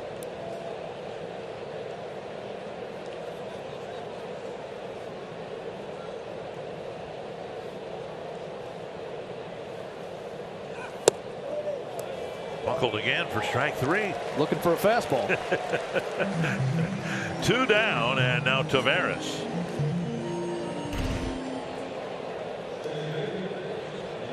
He sees that thing coming, running up and in on him. Out of Sonny's hand, he sees that ball. He's thinking that's going to be a tailing fastball up and in. That split second's all it takes. He can't swing. Taveras with a line out to left and a double to right.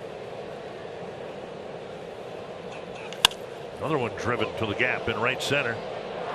Hard off the wall. Luplow juggles it. Kepler picks it up. It'll be a 2-out double for Taveras, and that'll bring up Austin Hedges. He has been on Sonny Gray. He's hit the ball hard 3 times.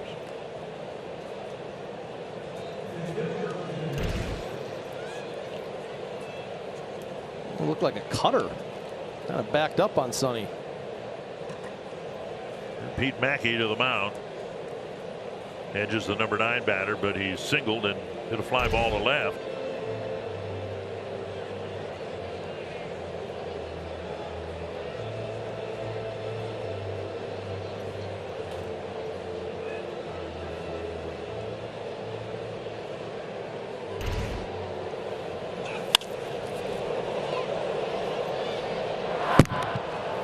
They got microphones out in the kind of spread around. Yeah. That one almost hit the mic, I think. That was loud. But it comes with 2 outs, and again, Sonny scattered everything the Rangers have been able to do against him. See if he can strand this 2-out double. I asked our audio guy, Tweeter, to turn those down when they're hitting. Turn them up when we're hitting. Kind of like the fans at the Metrodome. Yep. Right? Yeah. Joking, of course. It still wasn't as loud as Matt Wallner's last night. Caleb Thielbark hitting loose. It's Hedges, then Semien, then a couple of lefties, Seager and Lowe.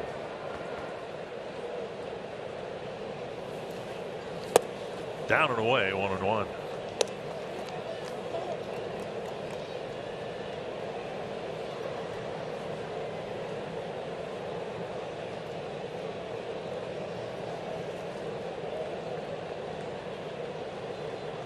Jace Tingler calling the shots. At least is necessary with Rocco Baldelli being ejected. 2-1.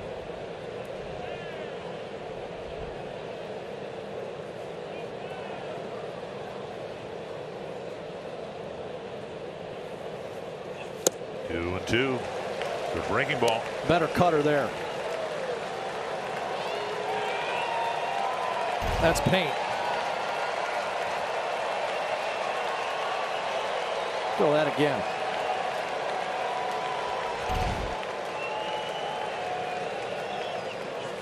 Missed outside, 3-2. You don't want to walk this guy because Semien will come to the plate representing the tying run. And now 80 pitches for Gray. Gotten 20 outs. Looking for out number 21.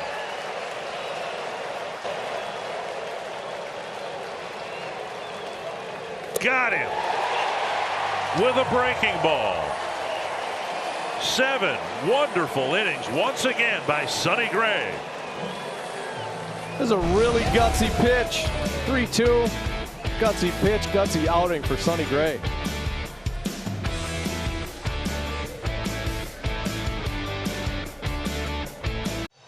American military personnel serving overseas are watching this game on AFN, the American Forces Network. And we welcome those of you watching around the world aboard naval ships at sea. And of course, thank you for your service.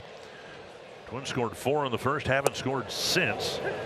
And Correa facing Martin Perez. 1 strike.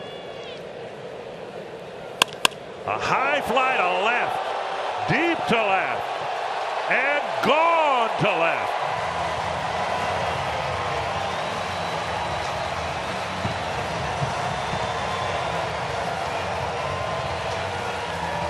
Little insurance.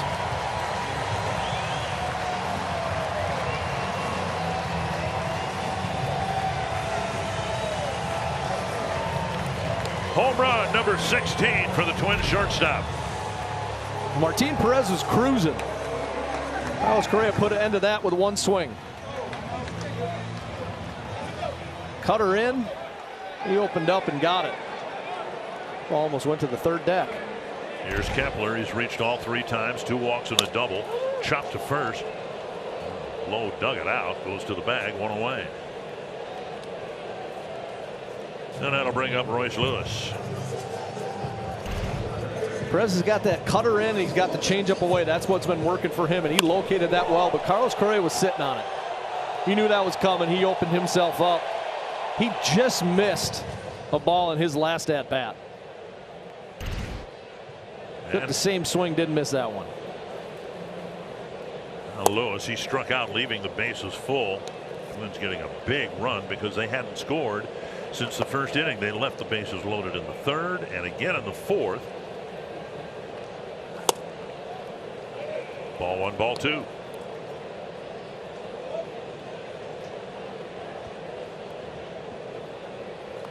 Guardians beat the Blue Jays in the opening game of that series at the Rogers Center 5-2.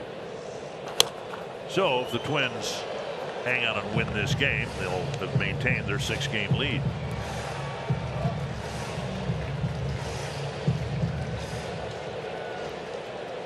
It'll be a fun series here starting on Monday night. Guardians in for 3. And good a time as any, as I guess, to tell all our viewers we will not be on the air tomorrow. You will have to go to Fox to watch the telecast tomorrow. So great talking with Joe Ryan, suggesting that he's done with Thielbar warming up. If we didn't know it before, we know it now. He ain't talking to anybody while he's pitching.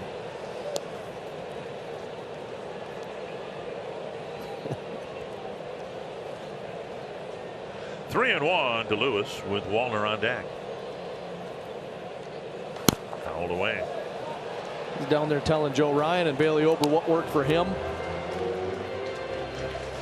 It'll be Ryan tomorrow night, and Ober going on Sunday.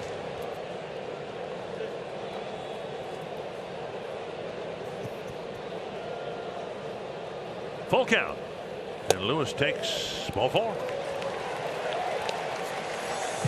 And that'll bring up Wallner.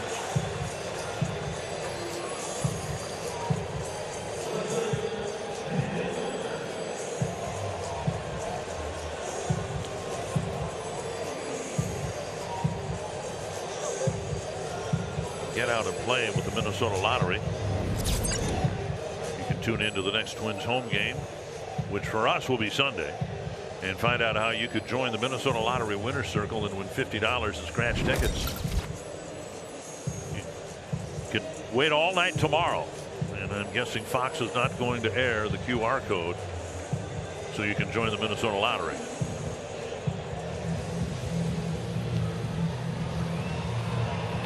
Maddox, the brother of Hall of Famer Greg Maddox, in his second tenure with the Texas Rangers as their pitching coach.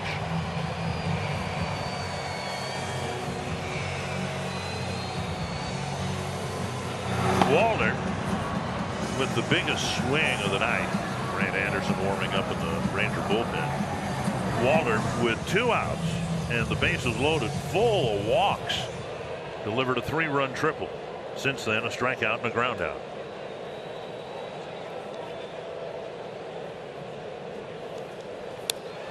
There it is again.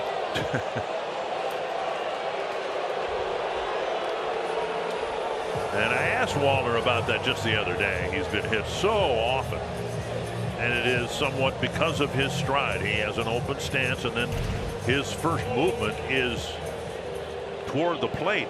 This one at least on the elbow pad. Closes himself off. He's an open, wide open stance. Kind of almost strides all the way across the batter's box. That's the 10th time he's been hit by a pitch in just over 100 at bats. It's a valuable skill as long as you don't get hurt.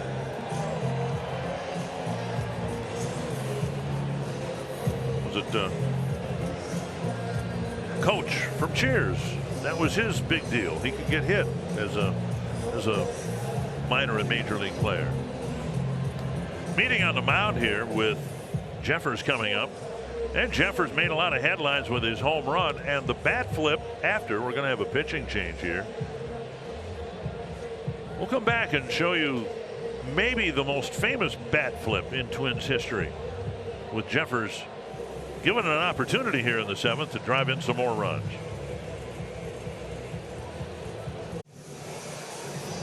Jeffers with a big home run that turned the game around, gave the Twins their first lead, and then treated the fans and social media to a bat flip. Well, here's Tom Lawless in Game 4 of the 1987 World Series. He took 10 steps. He walked 10 steps and flipped his bat in an era when guys just didn't do that. And now this, 5 steps, and that's a lot more commonplace these days. No social media back then, no bat flips back then. So that one stands out a little bit more. And man, he watches that thing a long time. Ryan Jeffers got doinked tonight for doing what he did.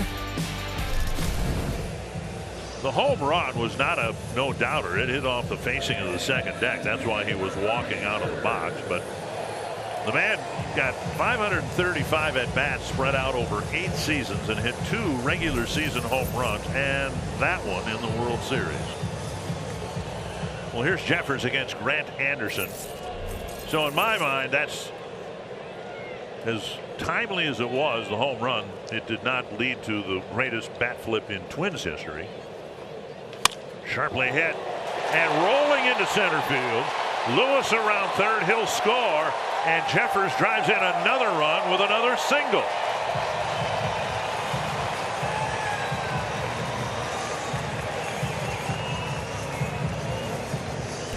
Jumped on the first pitch. He hit this ball so hard it went right through Simeon's glove. Sinker away, stay inside of it, go that way, right through his glove. So another run batted in. Jeffers drove in the 4th run, and now the 6th run. Still 2 out there and only 1 out for Luplow.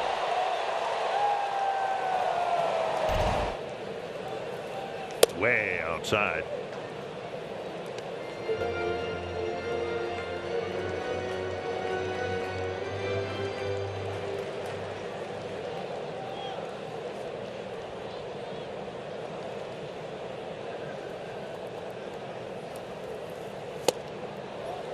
One on one.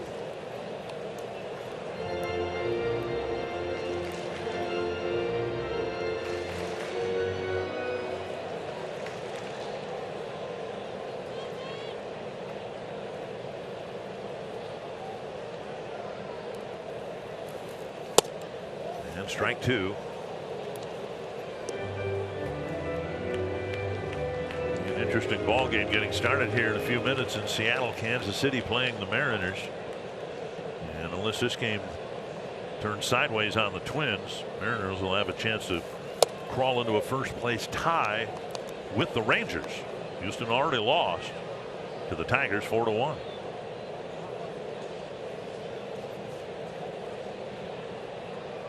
Two and 2 to Luplow.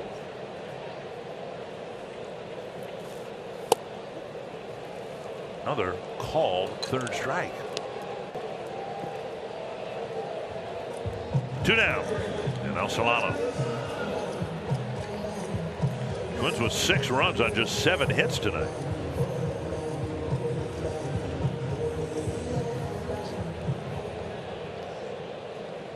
Four of their runs that have been scored are guys that reach base via walk.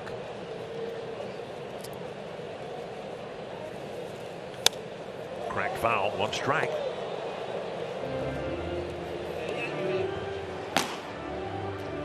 Lead's grown, so it's Sands and Thielbar now in the pen.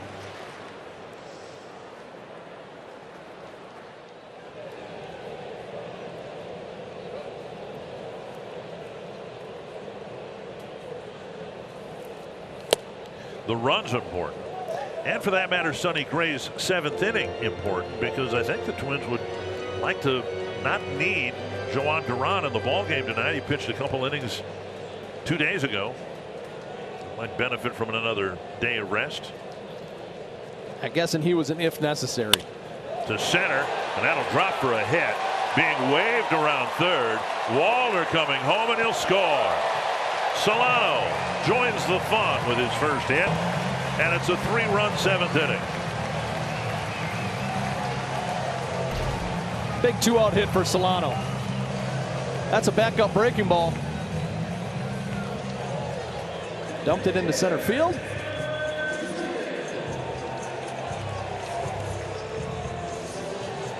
Now Julian will bat, looking for his first hit. A walk and 3 strikeouts for the rookie.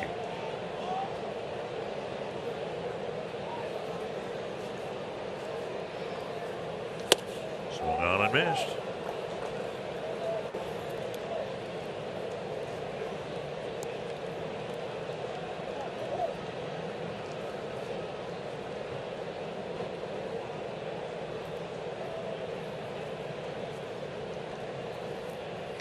High fly, right center field and deep. Hit a ton.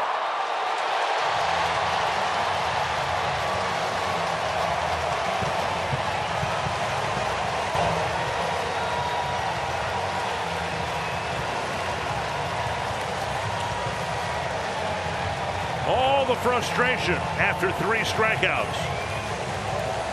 And a long home run makes Eddie Julien feel a whole lot better. Took it out on that baseball, and that's all the insurance the Twins should need. Elevated. He went up and got it, and that ball was crushed.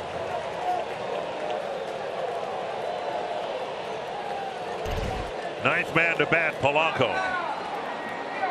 And a 10-1 lead here in the 7th.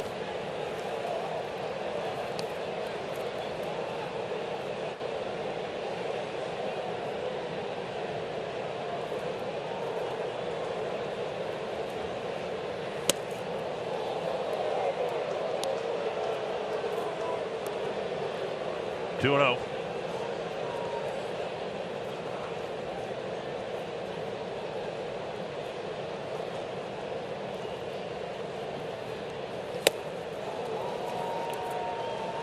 The one thing that the Twins have been fortunate in, it's not like they've lit the world on fire since the All-Star break. They've just played better baseball really since the break. They've hit the ball better. 2-1 to Polanco.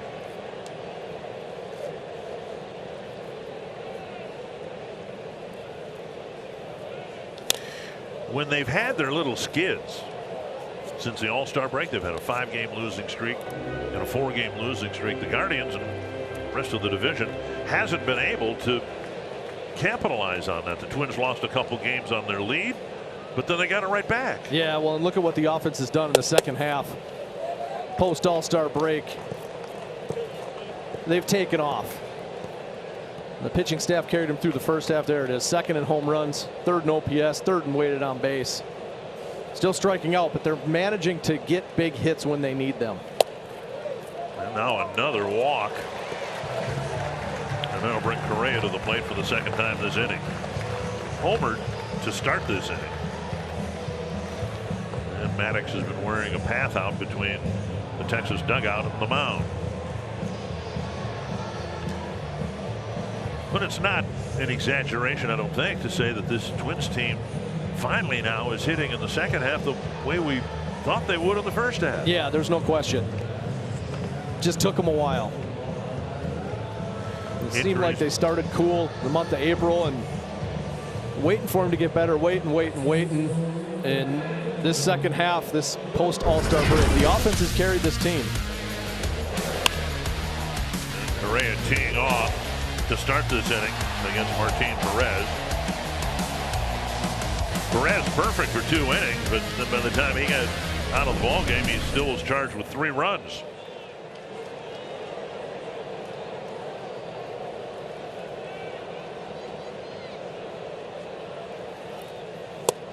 In there, a strike.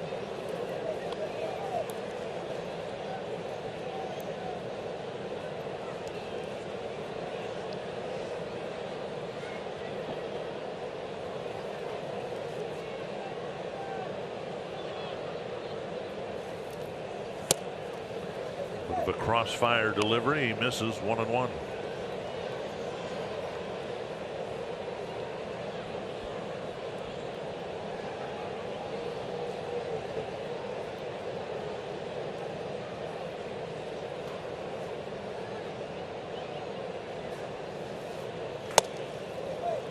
Well, apart from the score, a couple of interesting things happened tonight.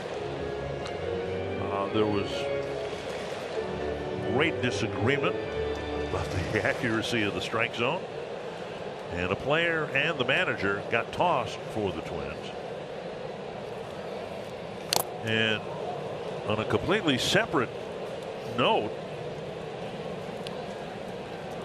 there was the bench clearing situation after each team had a player hit by a pitch.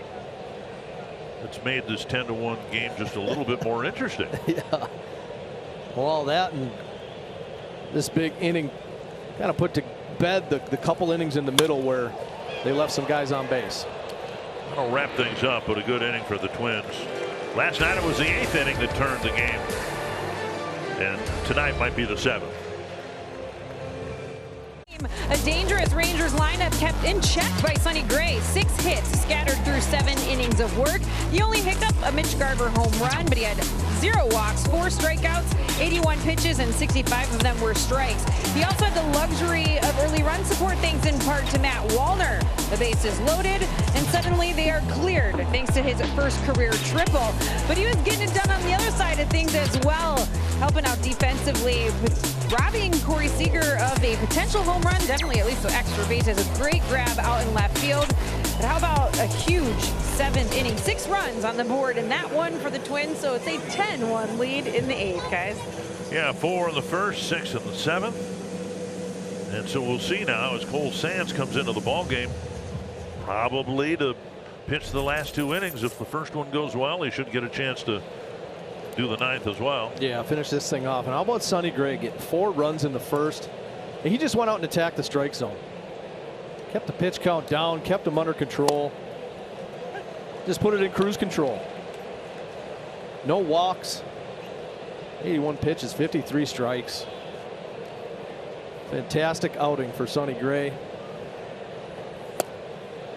And now a ball 1-1. Got more runs tonight than he got all of May and June combined, I think.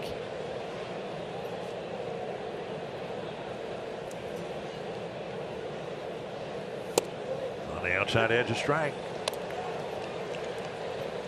3 times through the Texas order, 6 hits, just 1 run.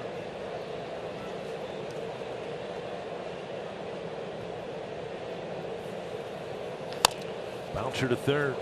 Lewis digs it out. And a nice pick at first by Solano, 1 away.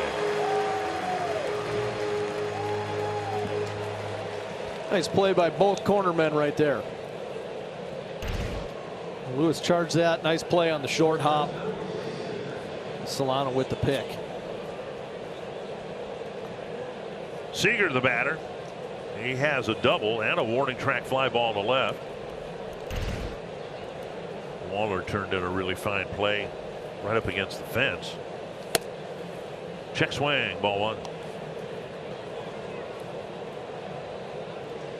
So we were talking about the Twins and how they've had a 4-game skid and a 5-game skid in the second half, but the Guardians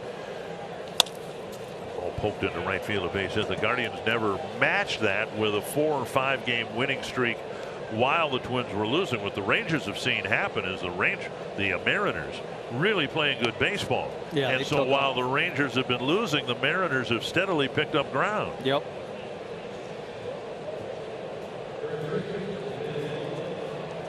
So a base hit for Seager. He's got a pair of hits, and now Nathaniel Lowe.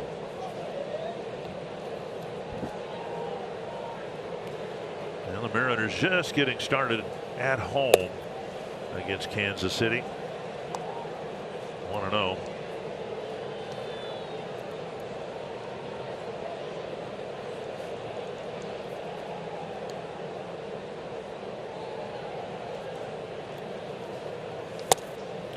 Now in tomorrow's game, again assuming the Twins finish this game off, tomorrow's game will be Max Scherzer's 5th start.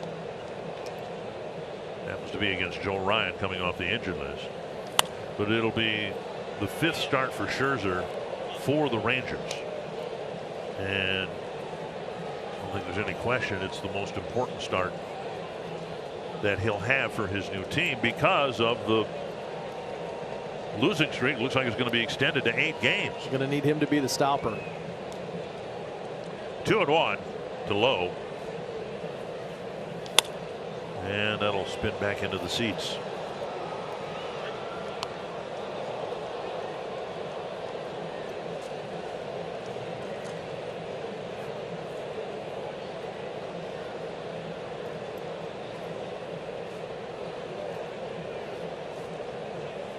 Scherzer 3-1 with a 2.66 in his 4 starts. And that got away from Jeffers, and we'll roll into the dugout. Just 1 base.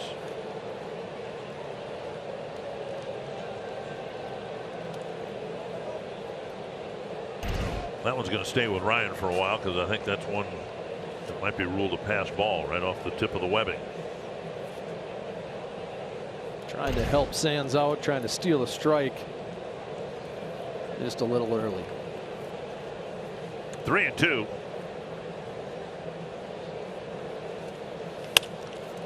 That's dumped into center, a base hit. Seager with the extra base will score. And it's 10-2. And right now that would be an unearned run because of the pass ball. But that'll change if the Rangers string some things together here. He jammed him. A one-handed swing.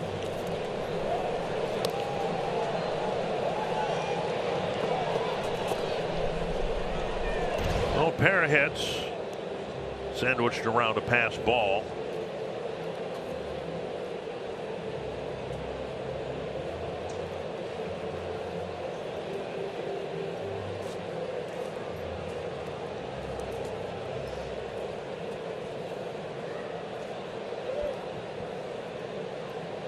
And the batters, Adolis Garcia.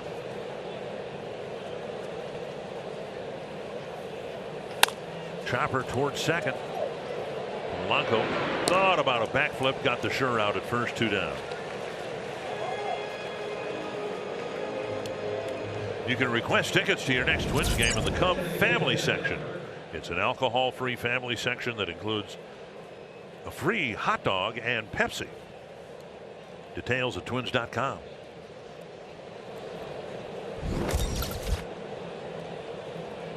Here's Garver.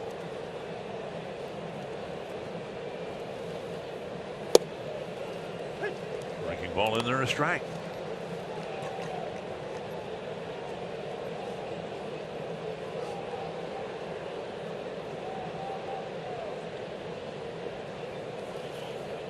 Seattle already has one on the board against Kansas City at T-Mobile Park.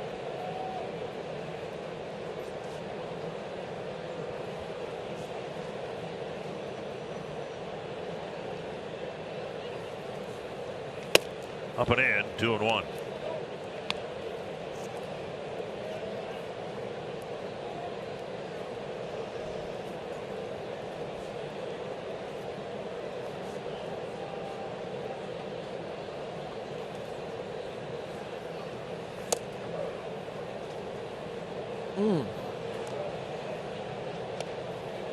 Now 3-1, right at the knees.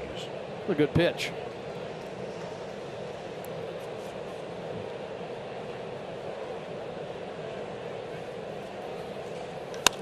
Towering pop-up. Chased by Lewis. Chased by Correa. Lewis with the catch. That'll take care of it. An unearned run for the Rangers, but it's still 10-2.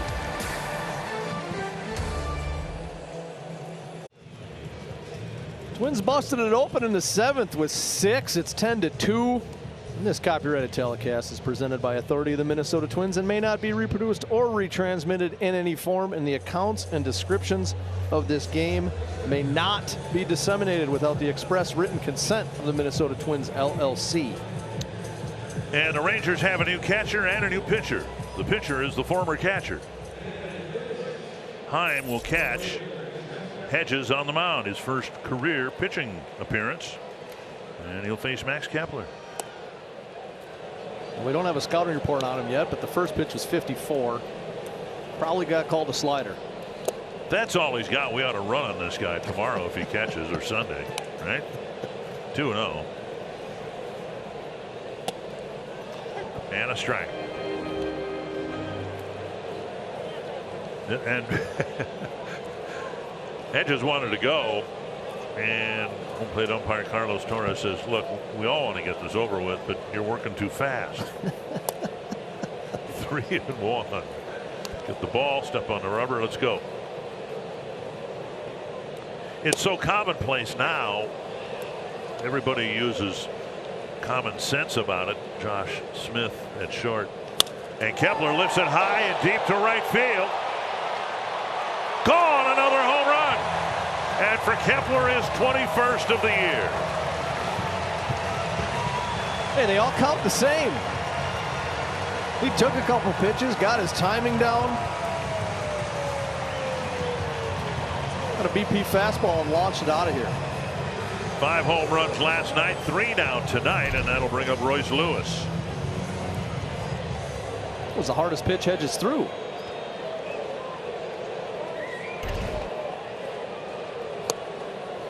Back down to 60.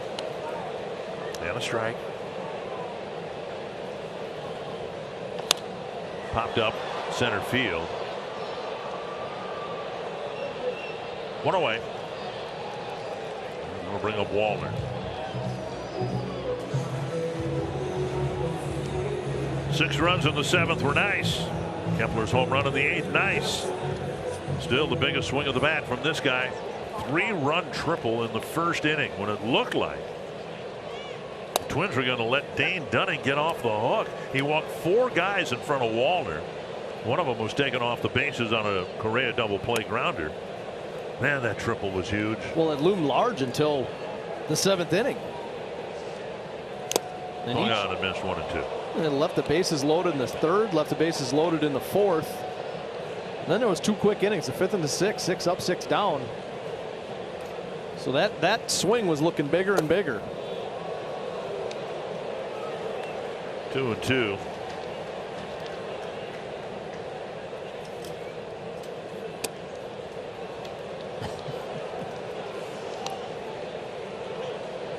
Three and 2. Fouled away.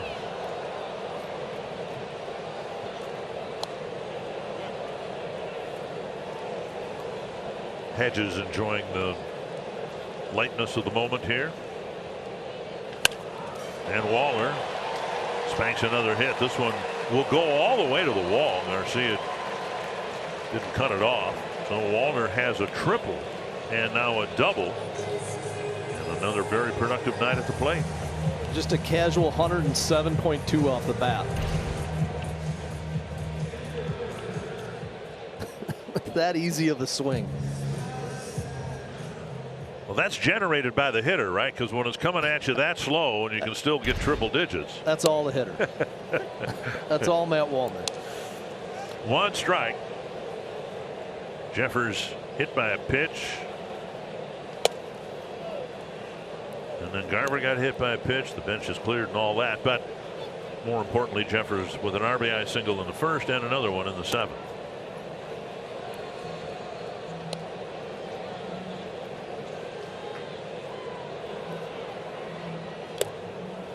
And that hit him. Second time he's been hit by a pitch.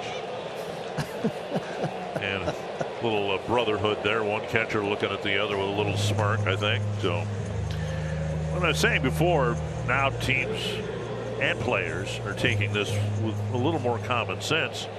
It used to be much more rare. And then every once in a while you get somebody out there that was actually trying to prove something. Remember Jose Canseco, when he was with the Rangers, was asked to pitch. Didn't he hurt himself? He tried to throw a knuckleball and ended up blowing out his, I believe it was his shoulder. Yeah. And it's like, well, why? What, you know. High fly to left. Luplow sending Jankowski to the warning track. 4 out number 2.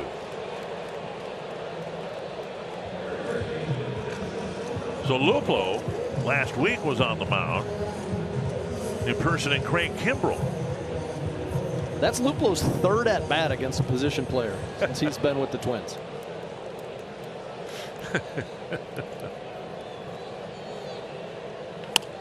And Solano down the line, and they're going to send the runner, and the runner will score. So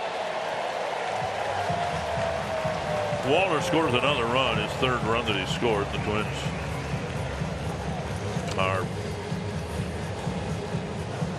jacking up Hedges' ERA. That was pretty good in Philly when he impersonated Kimbrell. Craig Kimbrell got a kick out of that. The Philly fans liked it until they realized they can't cheer for anything the other team does. Goes against their nature. And then they booed him. Julian put the exclamation point on this game with a 3-run home run in the 7th inning.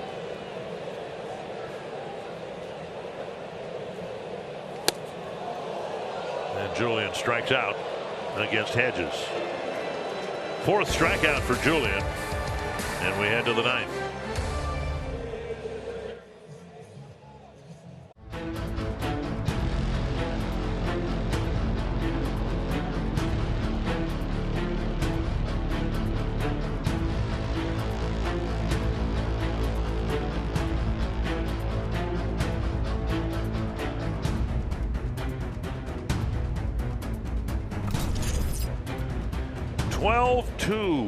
Twins trying to finish off a second consecutive win against the first place Texas Rangers, but how long they'll be in first place by themselves remains to be seen. Seattle leading Kansas City 2-0 out west. What Winder did last night, to a lesser extent what Sands hopefully will do here today, will go a long way towards setting the Twins bullpen up for games 3 and 4. Give the big guns a break. 1 and 2. They were able to keep Duran out of the game last night. Keep Jack, Steelbar, Pagan, Duran out of the game tonight.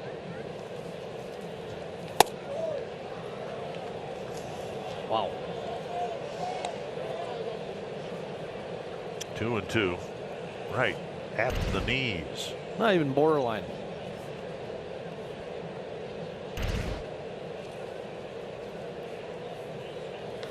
Fly ball center field. Luplow is there. 1 away. So Hedges, a catcher by trade, on the mound for the first time, and he strikes out Julian, and he asks for the baseball. Well, he got almost all the way off the field. He went high cheese to Julian, got him to swing and miss. He got almost all the way off the field, and then was like, hold on a second, I need to get that ball. And there was a ball out on the field that Carlos Torres has already thrown out there. And so Carlos Torres threw Hedges a different ball, and he double checks it. Is this the ball that I got the strikeout with? So he got his strikeout ball. Pop up near the Texas on deck circle. But now that's your story, and that's Hedges' story, and they're going to stick to it. But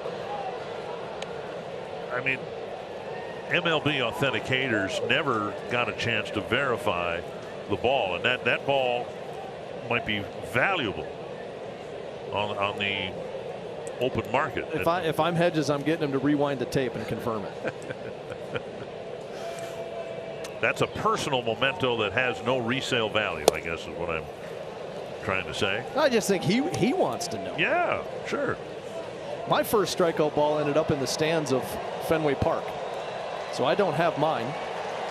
I have a duplicate, and it looks the same. How about what Pete Alonso did? Didn't mean to. He didn't realize that the young man for the Cardinals had gotten his first big league hit. Had the ball, just tossed it into the crowd. Yeah. But they got the ball back. They did get the ball back. I didn't even think about it until the game got done. Really? Yeah. It didn't even occur to me that I didn't get the ball. Sands with a strikeout, and that's out number 2. And so then I just grabbed some other ball that was rubbed up that looked like a ball that got used in the game, and it works. Hey, when I threw a 3-hit shutout against Crosby Ironton, I kept the ball. Did you use one ball the whole game? I believe there were 2 because, you know, every once in a while there was a foul ball. Somebody had to go chase it down the line. Right, yep. Dig it out from underneath the picnic table. You don't know how right you are. I know what small town baseball is like. Into the dugout, 1-1.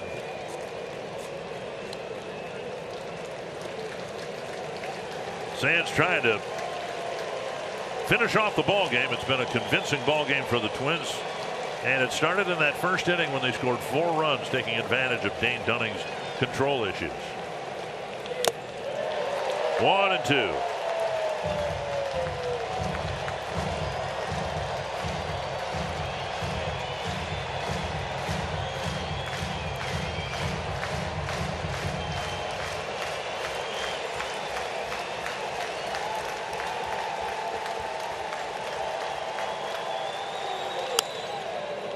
Fouled away.